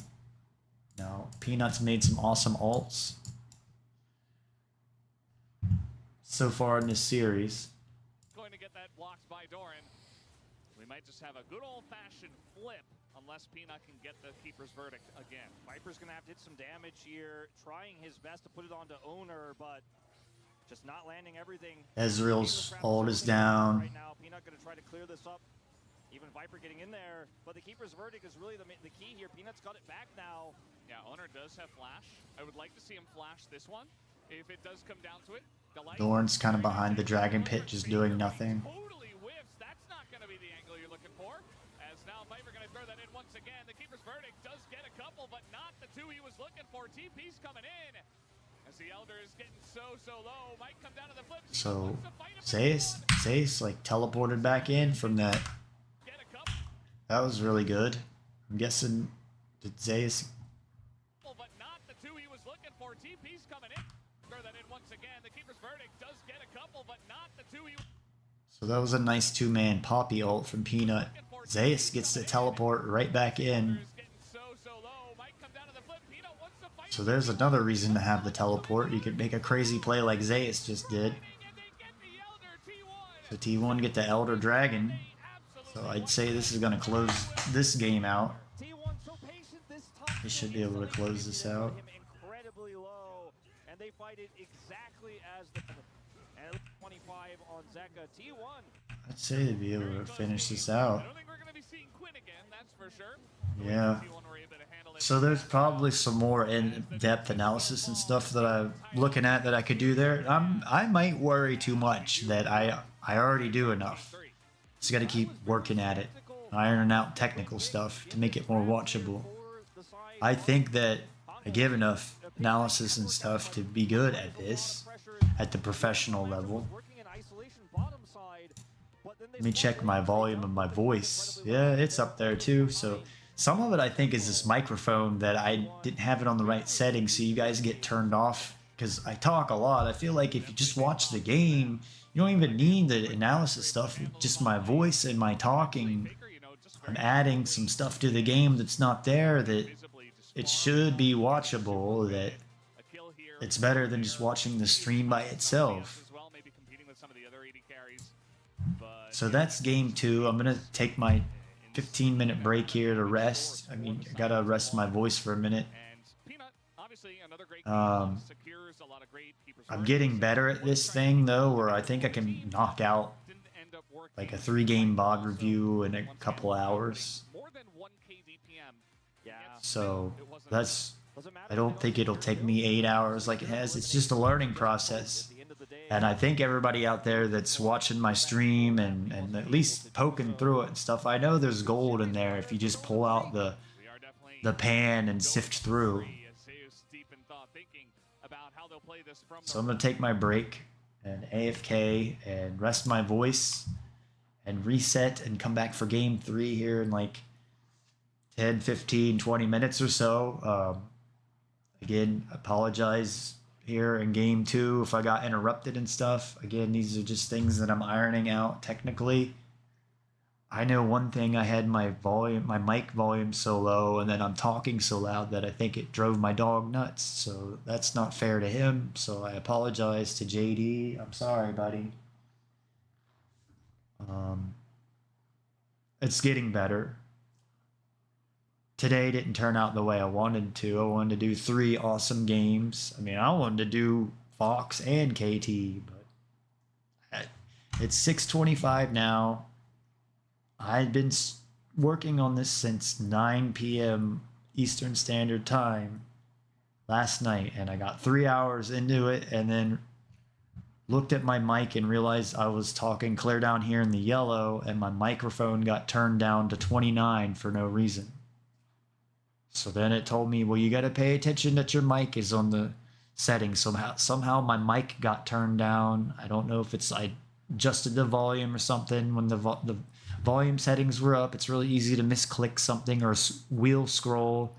So again, really just ironing out technical problems because I don't have a sound guy or like a dad or a brother that taught me how to do this. I've had to learn to do everything I do on my own. I've never had somebody come physically show me, Sodaron, this is how you do this, or teach me everything I do, except for working with GAM and seeing how they do. Analysis, I've had to learn everything on my own.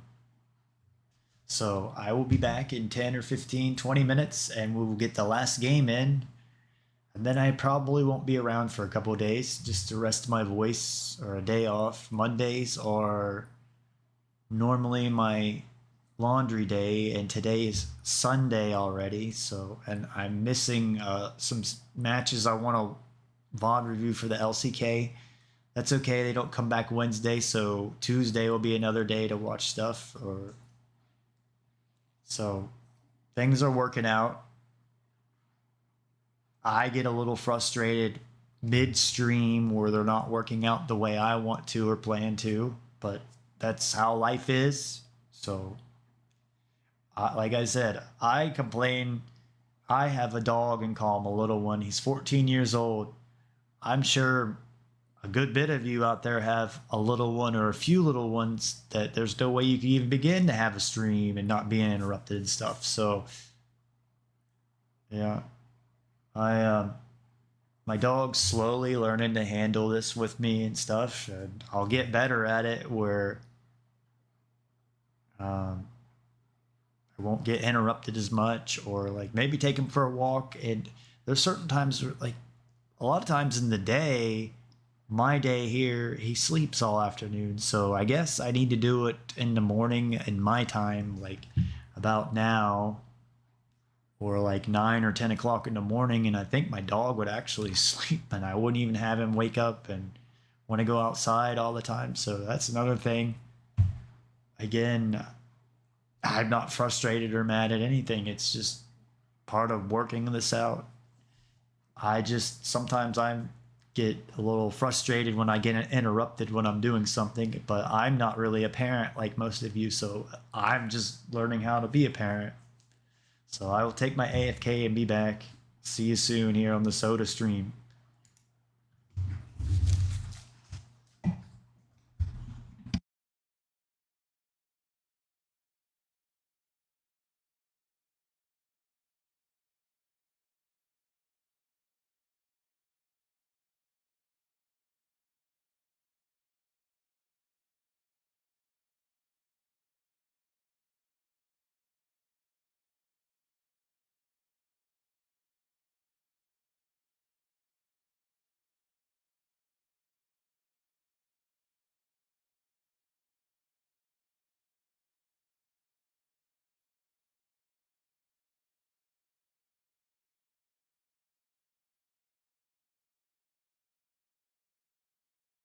I've had a hell of a time. Stuff going on in the world. Talking anyway.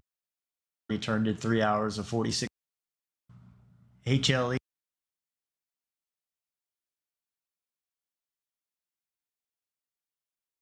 Hey now, everybody, we're back here on the Soda stream.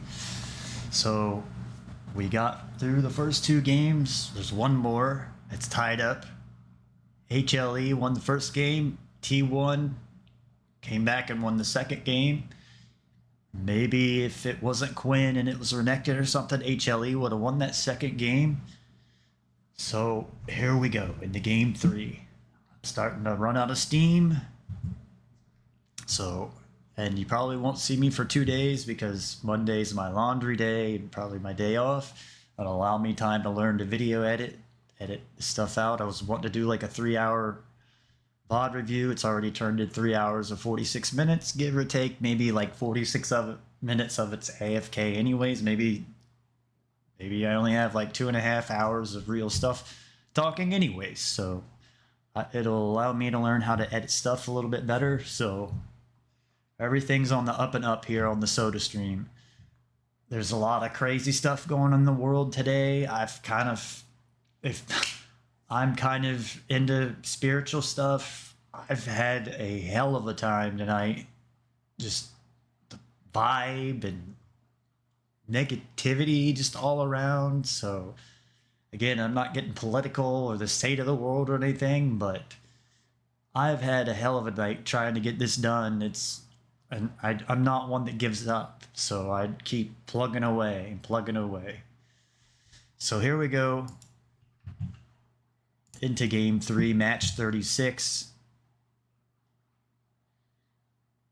Not gonna listen to the casters or analysis or anything. We're just gonna go into the game. Also noticed Board here. obviously Aux has a Chemtech. It says it's HLE on blue side. What's that about? But also Hopefully my pen and board cooperate this time. So HLE blue. mention that. Let's go back to the gameplay now. Let's go back Ban. to game 3. on the T1 line. red band. Atlas wearing a white shirt. It's kind of like Cloud. Again, I keep a notebook and I keep notes like this of every draft of the games I'm watching. Once again, Fakers HLE pick away. And it's going to be the and target T1 pick. It helps me figure out the draft and why they're picking what for what reason. Let's see if any other If I don't write it down, it really doesn't make any sense to me when I'm just looking at the screen like that. I grew up with pen and paper in school, so it's just my brain works this way, guys. But I think So Lee Sin is banned. away from it. That's how they won EWC. Ash, The Rumble ban. That's a good adaptation from T1. Rumble. This time on red side, not going to allow Doran to control that matchup. T1 don't want to deal with Rumble. Yeah. It's either Ivern or Vi, and they banned both of those in both games 1 and 2. I do think that given how Peanut is playing, I think they could deal with Rumble, but smites have been so good. hey. His control of the objectives have been, as that would leave the Azir, Tristana here to Corky. if that's going to be the case. But if you ban, The pen doesn't want to work, or my board. I guess I gotta get a better board. I bought a cheap one. strong mid lane Get what I pay for. pickup. So this is a very tough. I got a call whole for thing of T1 here on the red side, what they ban. markers over here. Maybe it's the marker. I'm gonna vote and Vi. Ban it away. But both of them are so strong, and they're just going to ban Ivern. Ivern, Hope okay. to trade it. So again, they banned Ivern. But I think they banned, if I recall, they banned if you're confident, Ivern in the first game. into Tristana, you can lock the There we go. I think it's the pen money actually going to be prioritized. is running out of dry erase. I guess they don't last very long. There we go. I needed a new marker. I draw on this a good bit, so I guess Could. a dollar store marker doesn't last very long. Is going to Corky. select. He just says, okay, give me the Tristana. Right now, So HLE take the Sejuani this time, which Tristana makes sense because T1 didn't ban Vi. Gonna be with Tristana. And we'll see what comes with this as the Vi. I don't know what T1 were thinking giving up the Sejuani. It worked When they look for an AP jungle for owner, the Nidalee is available. worked in the last game. yeah. Oh, by the way, the other Poppy player during that era, where you were talking about Peanut dominating on Poppy, was owner. He was the other one who had an incredible Perhaps rate on this pick. And for him Owner say, wants to prove that he's good on Poppy or superior. I just now noticed how Owner looks very nervous right here. Like, Owner was almost shaking. Owner was almost shaking as they were locking in HLE pick Yone. risky though. We've seen a lot of the other Poppy. Like he knew that this was really bad for him. very difficult. I mean, next to Chovy, of course. But But you're playing Yone into Poppy, so that's another issue that they're going to have to contend with, Kai'Sa. as this time, they're going to push the Kai'Sa.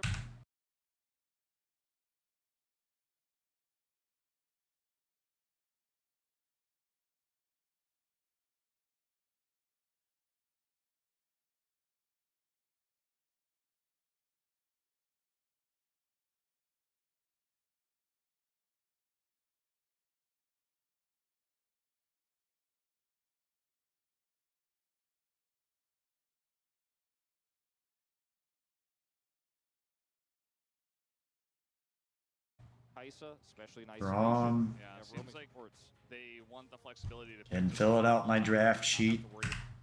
Actually build some AP items. Luke later on too. He did in game 1 and parts of game 2. Rookie Leona. Taken away here. The Leona ban going to be yesterday. Next ban, Ante here. So could wait and see what Doran wants to. Pick for Zeus here. Alistair. Khan in the bottom lane. A lot of great engage with Poppy. Alistar is the last ban for HLE on the blue side. Be blind here for Doran. T1 pick Rakan. Guess to take that away from Delight here. That's supposedly Delight's best pick. As well, but What the casters say, so definitely going with what they say right now. And then we've got Ezreal. We'll see if they fall. We'll see Bard. what they go with here in response. I think Bard's really good on red side, but not blue side. Very AD for any pick. They also want magic damage though. Kennen. Be taking the Kennen into the Jax here. Interestingly enough, as this draft got a little bit weird here at the end, but It now always seems to as the games come along. you have so many ways to control team fights as T1. You have Slicing Maelstrom, you have the Keeper's Verdict, you have even Well, let's take a look here while the game's loading at the Analytics. More so it's the Kai'Sa post and the recon flanks that you have to deal with here at Kennen. Life now. Yeah. Hano Life's comp is all I'm going in. Is Kennen a Jax I'm counter? going hard to engage, and the Ezreal is going to focus. Kennen wins against Jax 55% of the time. Okay. But his damage is quite good in general. Yeah. He has good sustain here. Damage with his miss. And Hop up. Decider. Okay, so looking at the warding again.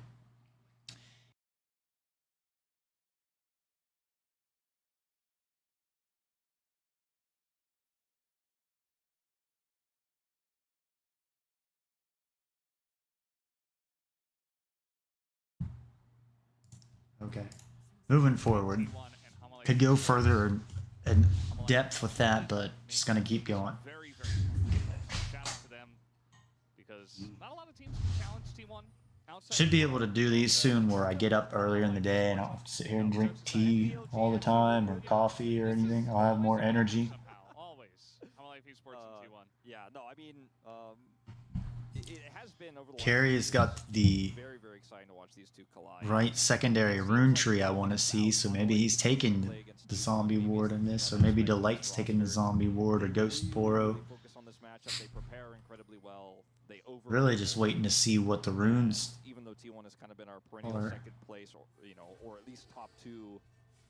So Faker gets his Faker ward, we call it here. It's always at like 1 minute 25 seconds. So Faker comes over here. Basically, that's why T1's posturing in here. So Faker can get this ward down. Then you got Owner right here. So Faker has pressure on both sides of the lane. They are constantly challenged. Or by he's Philly. Faker will be able to pressure on either side of the lane. See, Ben Play aggressive. over at EWC. I think that was I in see like- HLE also ward their blue buff. Playing LeBlanc. Okay, so I don't know here- the exact comp to be.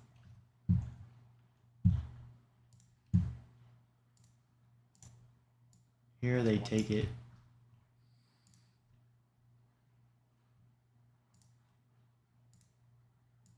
What I'm talking about.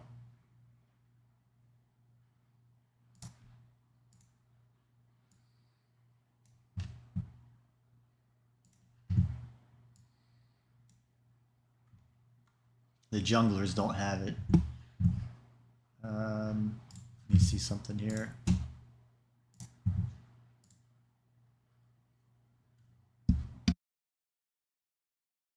some type of, you get like very valuable this ghost ward or zombie ward, because when you sweep out an enemy ward, you get some type of, you get like 10 gold, and then you get a free ward. So it's highly valuable. And so both of the supports are running it here in game 3. Also, once they started winning, he just started flashing on the whole team and killing everybody. Yeah, he got so big, he did so much damage. Just kind of reminded you the power of Kennen and why it was such a big pick for so long, and why we still see it occasionally in good matchups. Electrocute got buffed, especially in the early levels over the last 2 patches. So Kennen should rune up here as well. Give Jax a really hard time, so I guess we'll see Sejuani top a lot, and HLE playing for the Void Grubs. Frustrating to play into. You know, picking this over the TF, I think, is great considering the damage profile. As we see Peanut going this way towards top, and Owner's already up here, allowing Zeus pressure going on here. Yeah. Meanwhile, Owner took those first couple of games personally, and he is going very deep to try Zeka puts a ward down, looking for a flank, which Faker did. So now HLE saw Faker come in right there. And that is going to be first blood over to Hanwha Life Esports just like that.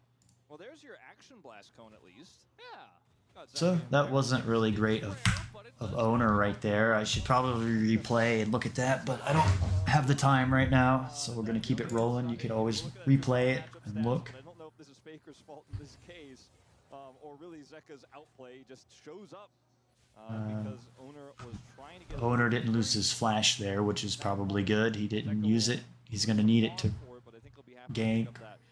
Oh, and here they're going to show us a replay anyways.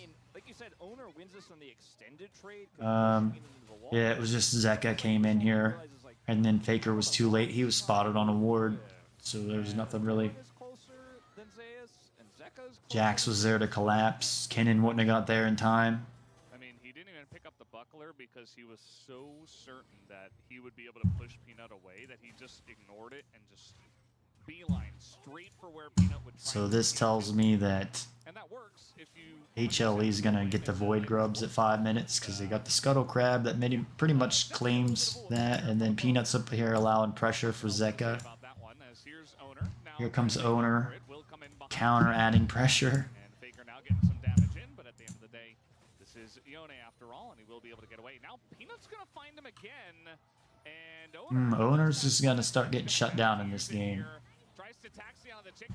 So their Owner had his flash and it got him out.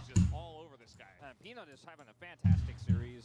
Tracks him down there, blocks his retreat, forces him to flash, and you know, permafrost energy we sometimes talk about, you know, against the enemy laner. Also, Delight came up there to mid lane to help out as well. So that's making it tough on Viper here to lane. Guma has low mana, so that's kind of the play to be making. Guma's overextended at that point without with like no mana to really make a play or anything. He really just needs to recall. But they're just applying pressure, which when you do that, that makes the laners cry to their jungler, please come help my lane, please help my lane. So I think that might be one reason why you're seeing Owners come down here. Yeah, thanks for defending me, Valdez. Yeah, you know, you're good. Yeah. Zeka's teleporting mid, so his teleport's gonna be down. I have known Wolf's brain for a play later, like at Dragon or Void Grubs, because I'm surprised they're not fighting at Dragon or Void Grubs yet.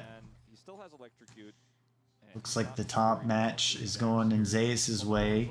Now, Zeus needs some items now to fight if they're going to do a team fight. Ezreal hasn't backed. Guma hasn't backed yet. Taking too much damage here, but he's unfortunately with the wave in a really rough spot. So some laners have items, some don't. So it kind of makes a difference for a team fight. So we see HLE here again. They're trying to get this top lane accelerated. They know that Jax is going to have a really tough time. So I guess these Void Grubs help the top laner. What I'm figuring out or learning or hearing. It's basically only Zeus who's able to get that done. Helps the top lane matchup. Should be very helpful for Owner, who has fallen behind as Peanut does have. Been trying to figure that out here on the Soda stream. I thought it was more of an XP thing, but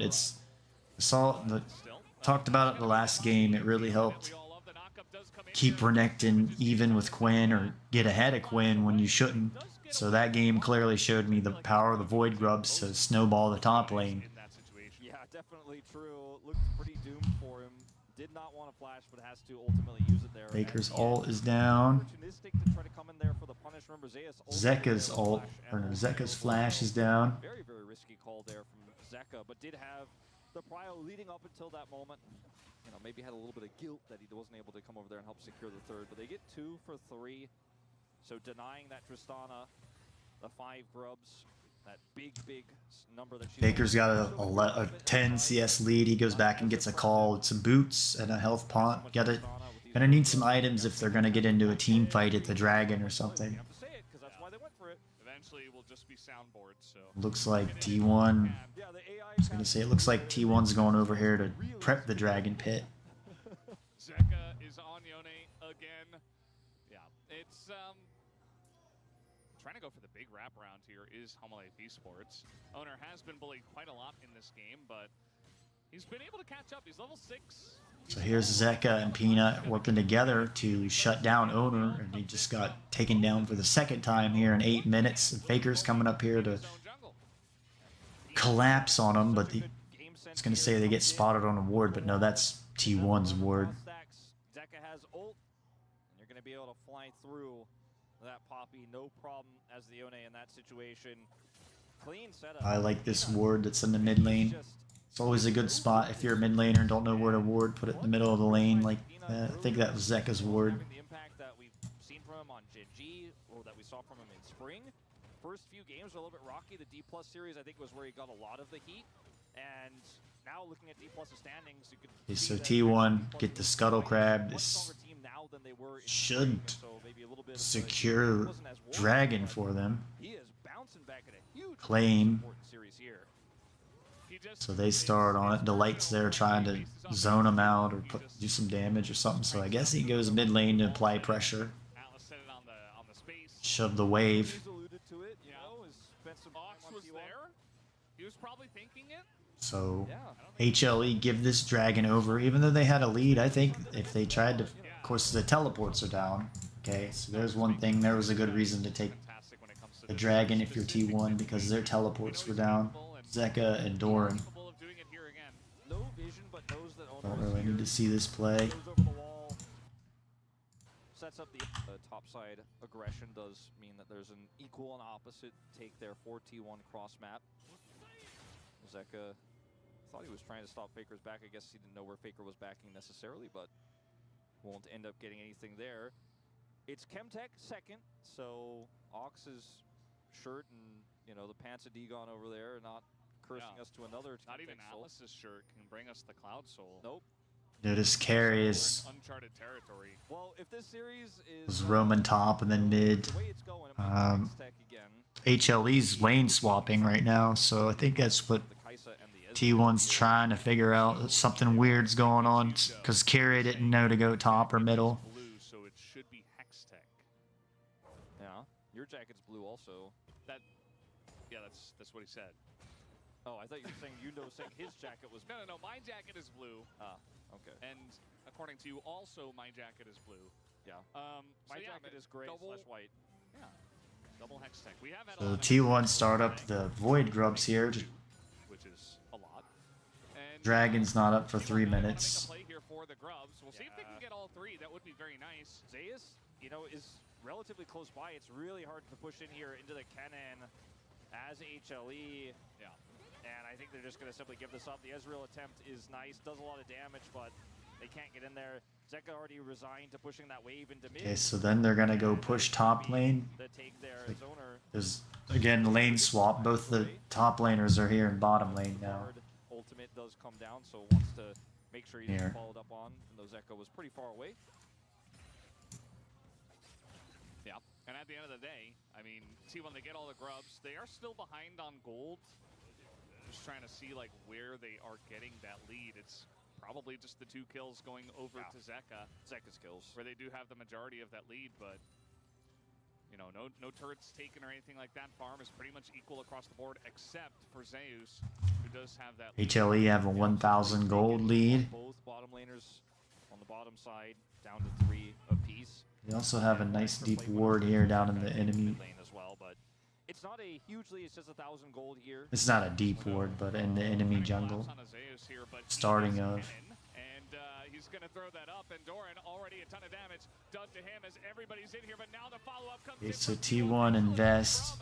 Zeka just to try to disengage, and nobody dies. Carria's ult fantastic there as well. Hold on, let me go back and look at this fight again. Just to here, but now the follow-up is going to throw.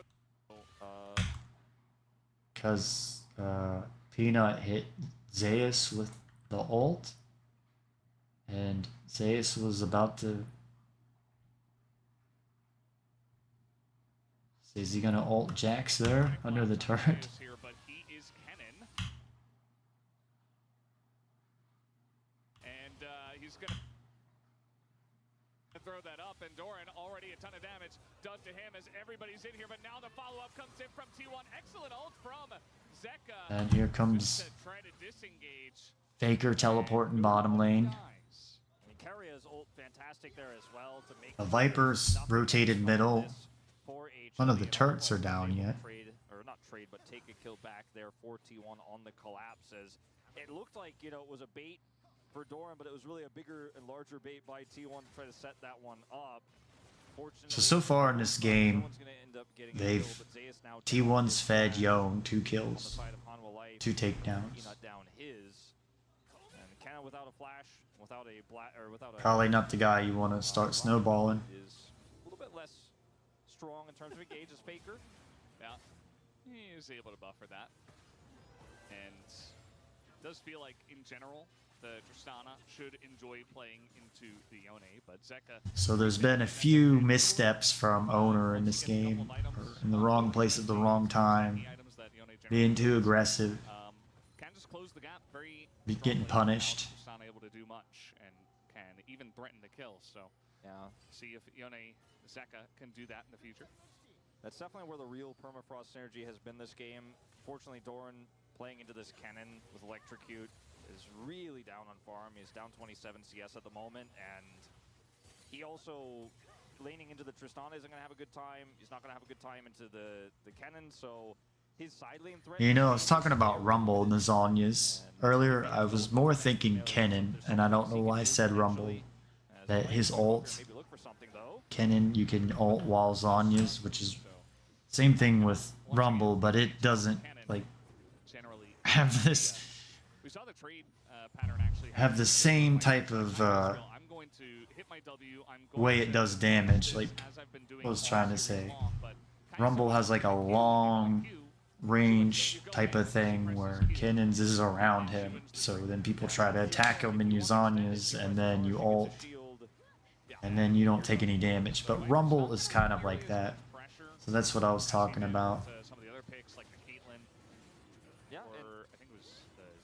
T1 trading Dragon for Void Grubs. Well, I mean, Viper was on Ezreal game 1. It was Zeri, for Guma. Rift Herald.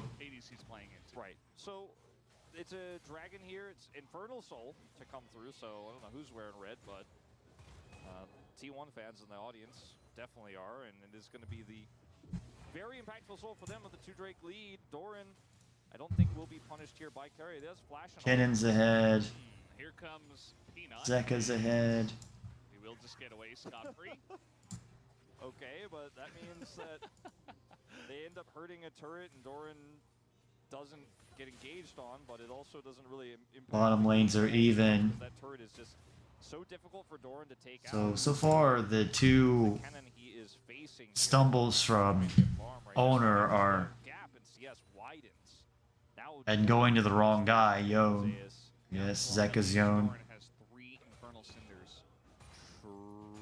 So he's is costing T1 here. Also 3. Yeah. All right. Don't read the cinders anymore. That's There's nothing else happening Wolf. What do I do? I mean, But what I'm saying here is I haven't really seen like so I don't know if it should be any happening. big TPing, they game deciding wrong thing that's gone on. So if HLE win this game, it just started with the snowball of owner twice being in the wrong place at the wrong time. Zeka is going to go down to light. Should be okay. Another re-engage here is going to get the flash out of Because in game 3 here, I probably won't break down the as much as in-depth analysis as I do the first game and then the second game. forever. And a Poppy actually just not dying, taking pretty much forever as we got a pillow fight in the top lane. And Keria, will they be able to kill him? The answer is no. Here comes Faker. He got the turret. Now he's TPing in. All right, now it's not a pillow fight, it's a gunfight. As here comes Faker, he is assassinating people, and they just went way too deep for this. It's 3 kills. Well, that just evened up the game there. And then T1 have the 2 dragons. Here. T1 end up getting the turret bottom side. Faker picks up kills top. Is about to cash out a call, so he's sitting on a ton of money. Yone's going bottom lane, pick up the wave that Faker just pushed. Part of this, that's not really the issue because they change CCM, but they use everything on this cannon that when the subsequent fight happens, it's really... Okay, so is that why HLE lost there? Is they used all of their ults on one target? And then they got collapsed on by more T1 members where they needed the ults to spread out. But they could buy enough time. And Faker, look at the bottom lane. He's taken out that bottom side turret.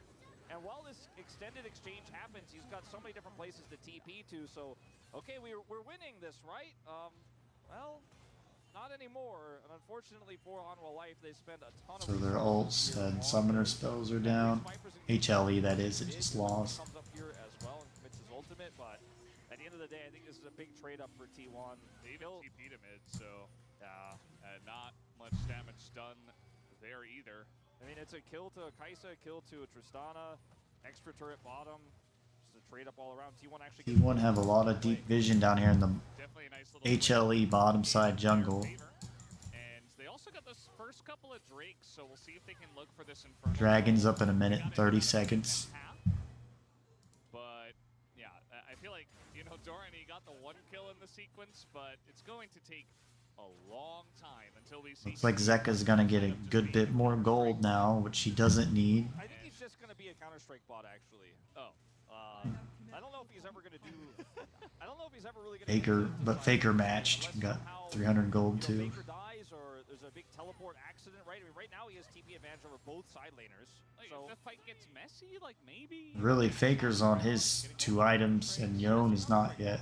yeah, I'm saying Faker's 15 CS ahead. He's really put side lane pressure on this game, especially considering that the outers are already gone, and he's pushing into either a Tristana or a cannon currently. Saw Faker just got his Farsight ward too. Like, maybe 4 items in. Could he just outlast the AP damage of the cannon? Because, like, on hit, you know, or AD cannon could potentially always win the trades as the game comes along. But I do wonder, like, 4 items in.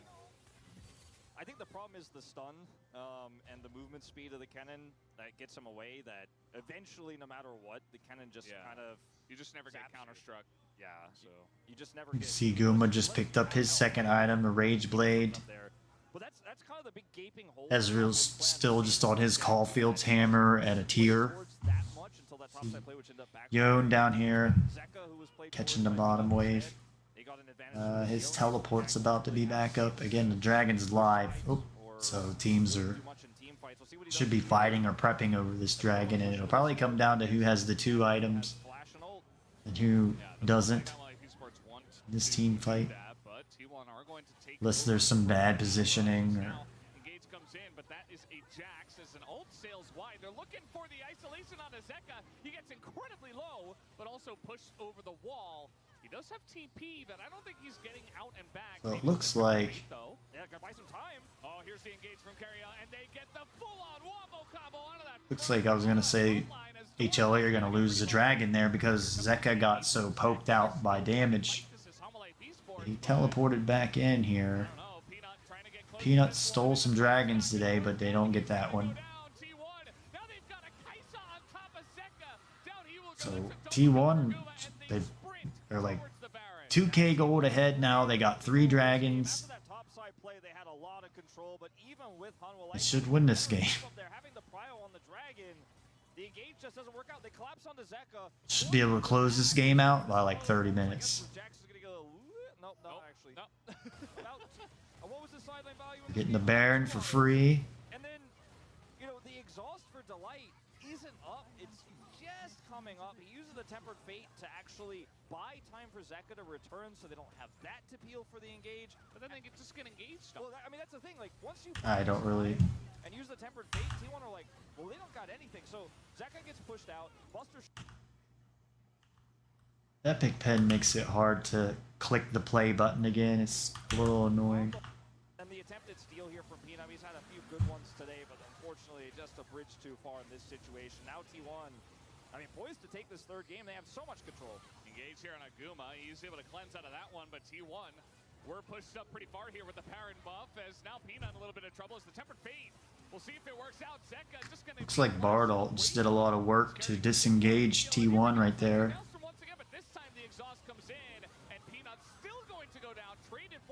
So that was really bad positioning on T1 where they got overzealous, I would say. Got trapped into that Bardal, and then Zeka and Viper were allowed to come around and mow him down.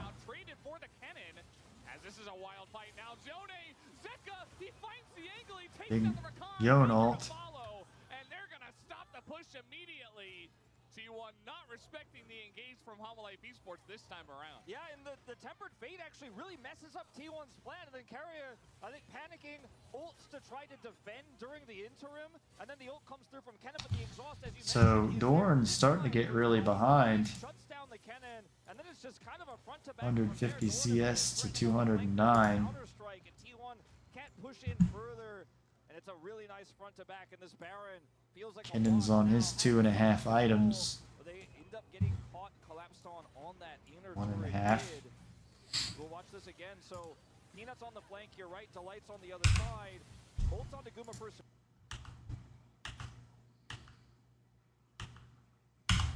The lead for T1. 1,599 gold. No more Baron issue here. I mean, there's still a little bit of it left, but 15 seconds. Oh, Peanut just whiffed a big ult. Out of dodge, and Peanuts And the Baron. See, the Dragon's up in a minute and 30 seconds. We're going to see when Baron's back up. Well, like 4 minutes. 3 minutes. Next Dragon that is spawning in a minute and a half. Got to deny T1 from the Infernal Soul if you want to have a chance here as Hanwha Esports. Definitely a really big win they're going to need to take. You know, they had So it looks like collapse. Peanut saw him on the player cam there. You could feel the tension. It's that awkward Peanut laugh, which looks like he's having fun, but you know. it looked like HLE was going around the Dragon Pit maybe to prep. Another action blast cone. Got it coming up in 50 seconds.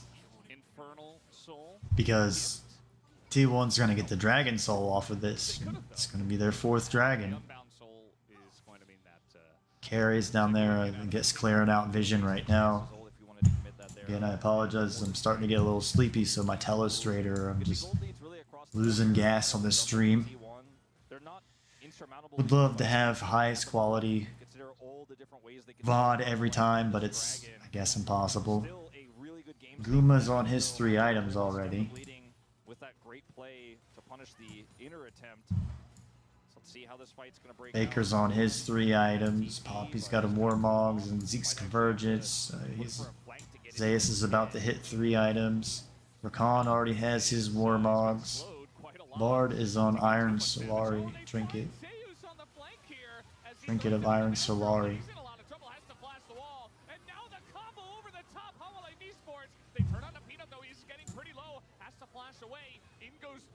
For something more. Guma also has to flash the Tempered Fate, and Doran is not going to overcommit to this one.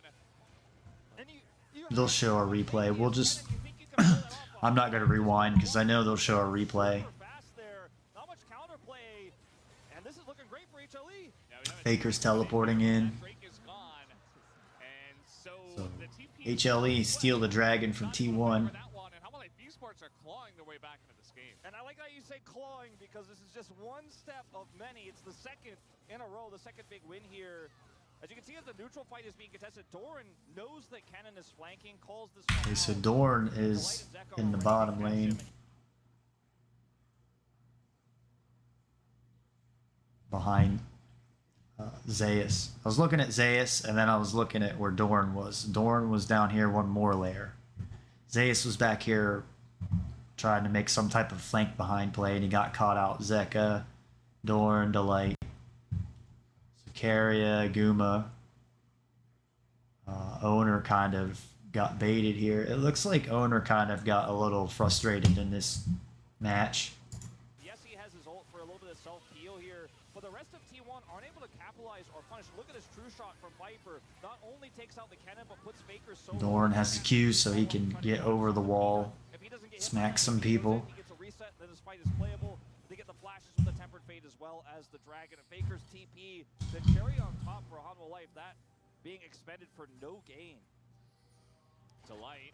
About to face check a little Oh, Delight kind of just really got caught out there, so that's going to put HLE behind if they're trying to come back into the game and win. So a chance now for T1 to wrestle back control of this game. And certainly they will look to pressure this objective. Zeus also has teleport and ult, and you know this is where it gets really messy. He's going to TP to the top part of the river. Faker's also on this angle. Doran's on his 2 items now. They're going to have to use Viper's poke. A little behind. You should be there at 20 minutes, right? Don't recommend. In a perfect world. The ult is going to be sent in. Carrier trying to peel, but that's not really going to work. As Zeka gets in again, gets the blow, but they will not get the Baron. As the verdict gets used on a Peanut, he's pushed away, and T1 get away with the Baron. You can see it looked like Viper was trying to maybe get a miracle steal, putting his W on the Baron, but T1 get out. So the Baron are going to... Zeus doesn't even have to ult there. Well, they're not going to do anything. It's just... T1 wanted the turn, but they realized with the Keeper's Verdict, the Keeper's Verdict doesn't hit Peanut. You know, they probably do have to force the fight, but it does connect, and that's just the security. What I'm saying is, hopefully T1 do something with the Baron buff, which they do. Get it, you shove the waves. Allows you to shove into the enemy base. Get the first turret down in the enemy base. Guess you'd call it a T1 base turret and the T2 turret at the Nexus. Enjoying that all too much. But let's see how much value T1 can get out of this push as well, because for right now they're just kind of barreling into the Hanwha Life Esports jungle, not really finding too much, not able to get much vision either. Yeah, and I mean, they need this Infernal Soul. I mean, that's such a huge win for them if they can pick it up. It's going to mean this Kaisa poke is so much stronger. It's going to mean the Tristana and the Kennen value in a team. Peanut kind of a little bit alone there. Maybe needs Delight around him or something where he'll get caught out. Shield comes in just barely to save him.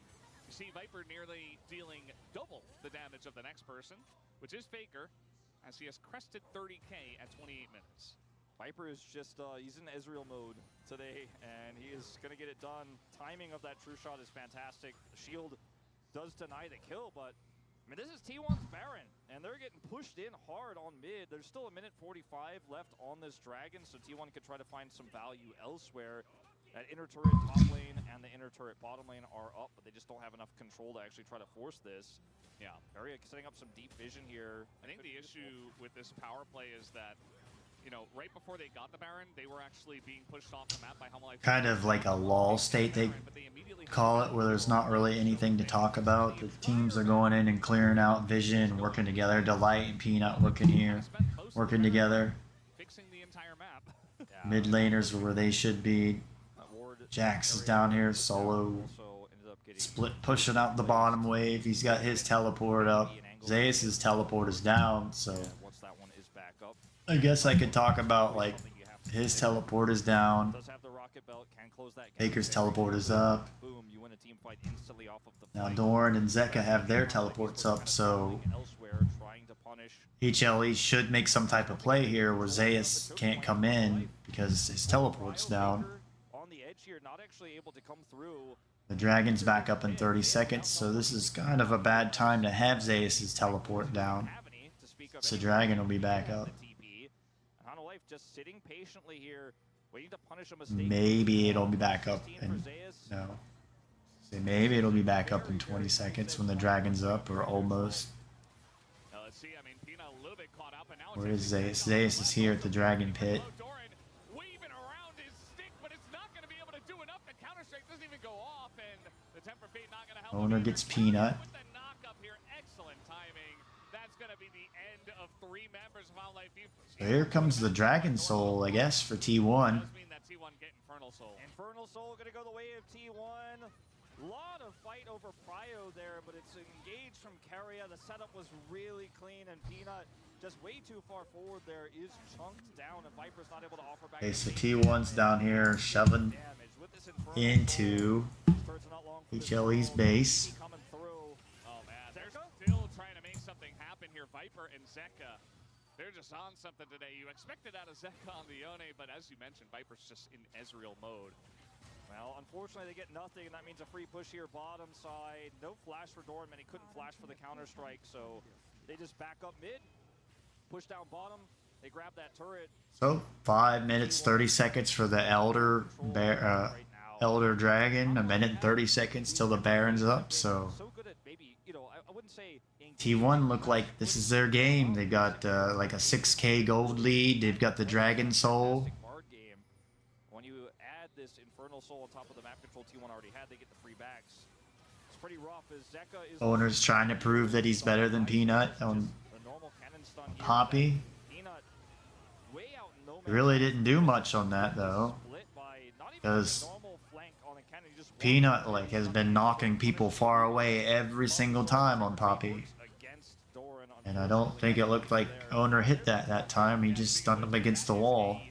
Poppy is now Faker gonna hop in. He's gonna flash this time. So one thing in this game, if T1 lose, it looks like the Poppy on T1 side just wasn't nearly as good as what it was on Peanut when he was knocking Faker halfway across the map and knocking Carrier and Owner halfway across the map.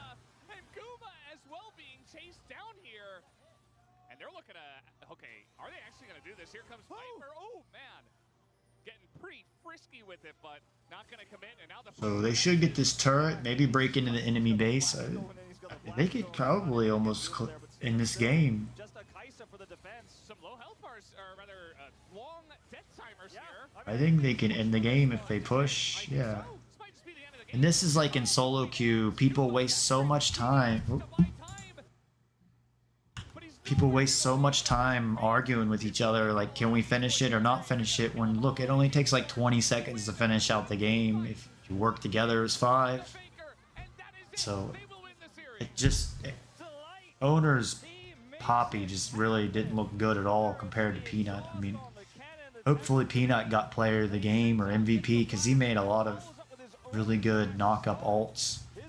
Like I said, I can't recall all of the ults that Owner made in this game, but I recall I recall Peanut making a lot of, not a lot. I recall Peanut making many plays with Poppy where he's knocking people halfway across the map and then there's nothing they can do. Knocking Zayas and Carrier halfway across the jungle, and then Renekton has to teleport in back to his team.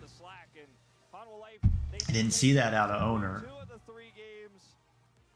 So I really hope that Peanut got player of the game. Or MVP. That, like, with a moment like that, with this fight back that Life had to do, you have to give it to the guy that made it all happen. Hopefully it was...